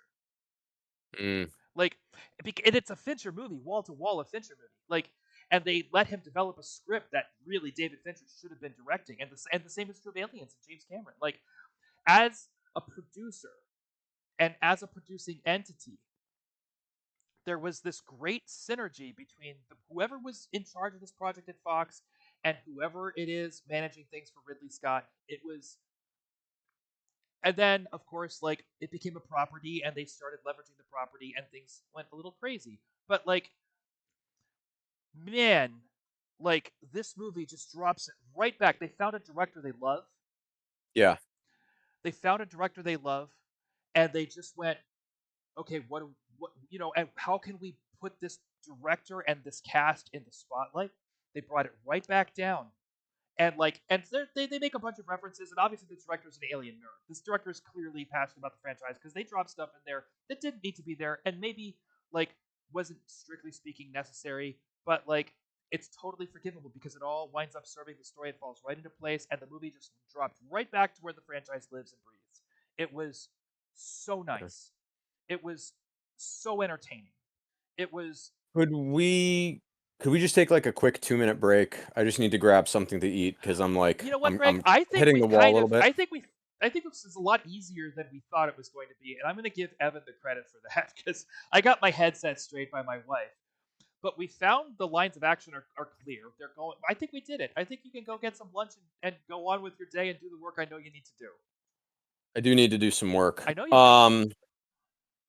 All right. I mean, we didn't really talk about like any narrative content, but They're trying to get west, and they will create those problems as they go, like through their own folly. We got it all through their own lack of preparation, or through or not taking the time to learn, or not listening. They create. yeah. I get it. I see it. It's And done. And Kenneth Branagh's the directed guy. Yeah. directed by Kenneth Branagh. Yeah. Yeah, that's a really good choice. It's clearly a really good choice. All right. Well, yeah, sure. I mean, I do have some work to do. I need to eat something so I can keep my mind awake until I go to sleep tonight. And yeah, I'm going sure. to. Why not? So, are we just doing video games? Yeah. I mean, well, that was the question I'd asked you. You had said that we're gonna be video game only. Okay. Well, then yes, just video games. What were you thinking? I was thinking a tabletop game property, but Oh, um, but well, that's what'd you have in mind? I was just wondering because that's where I've played so many of them, and I'm familiar with so many of Yes. them. But I'll tell Yes, you the what, I'll make it movie. easy. I'll make it easy. Next week, let's do Cyberpunk. That's a video game? It is a video game, but it's also Cyberpunk was one of the biggest video game releases of the last 5 years. But it's I way only have heard it in terms of a genre. I don't know anything about it as a property. wow! It's the name of the genre exists. I'm pretty sure because of it's either William Gibson made passing reference to it, but Cyberpunk is a Thought tabletop I'd role been. playing game that um, has been played since the 80s, Huh. and that was recently adapted into a massive AAA interactive open world game by CD Projekt Red, who is responsible for the Witcher games. Okay. Well, And I'll read up on it. I think you will not be sad that you did. It's something that Greg, if I was going to run one tabletop role playing game for you, that game should be Cyberpunk because Okay. it's clearly right there for you. Sure. Yeah. I'll look into it. We'll do Cyberpunk next week. All right, Cyberpunk it is. Cyberpunk it is. I'll read into it. Thank you very much for having me. Enjoy your week. And doing all this stuff. Yeah, thank you. You're welcome. You're welcome. Alrighty. Well, we'll catch you guys next week. Catch you next week. Don't be a stranger ranger and break a leg today, Greg. Careful. I'm on 3 hours of sleep. I very well might. All right. So, all right. Take care.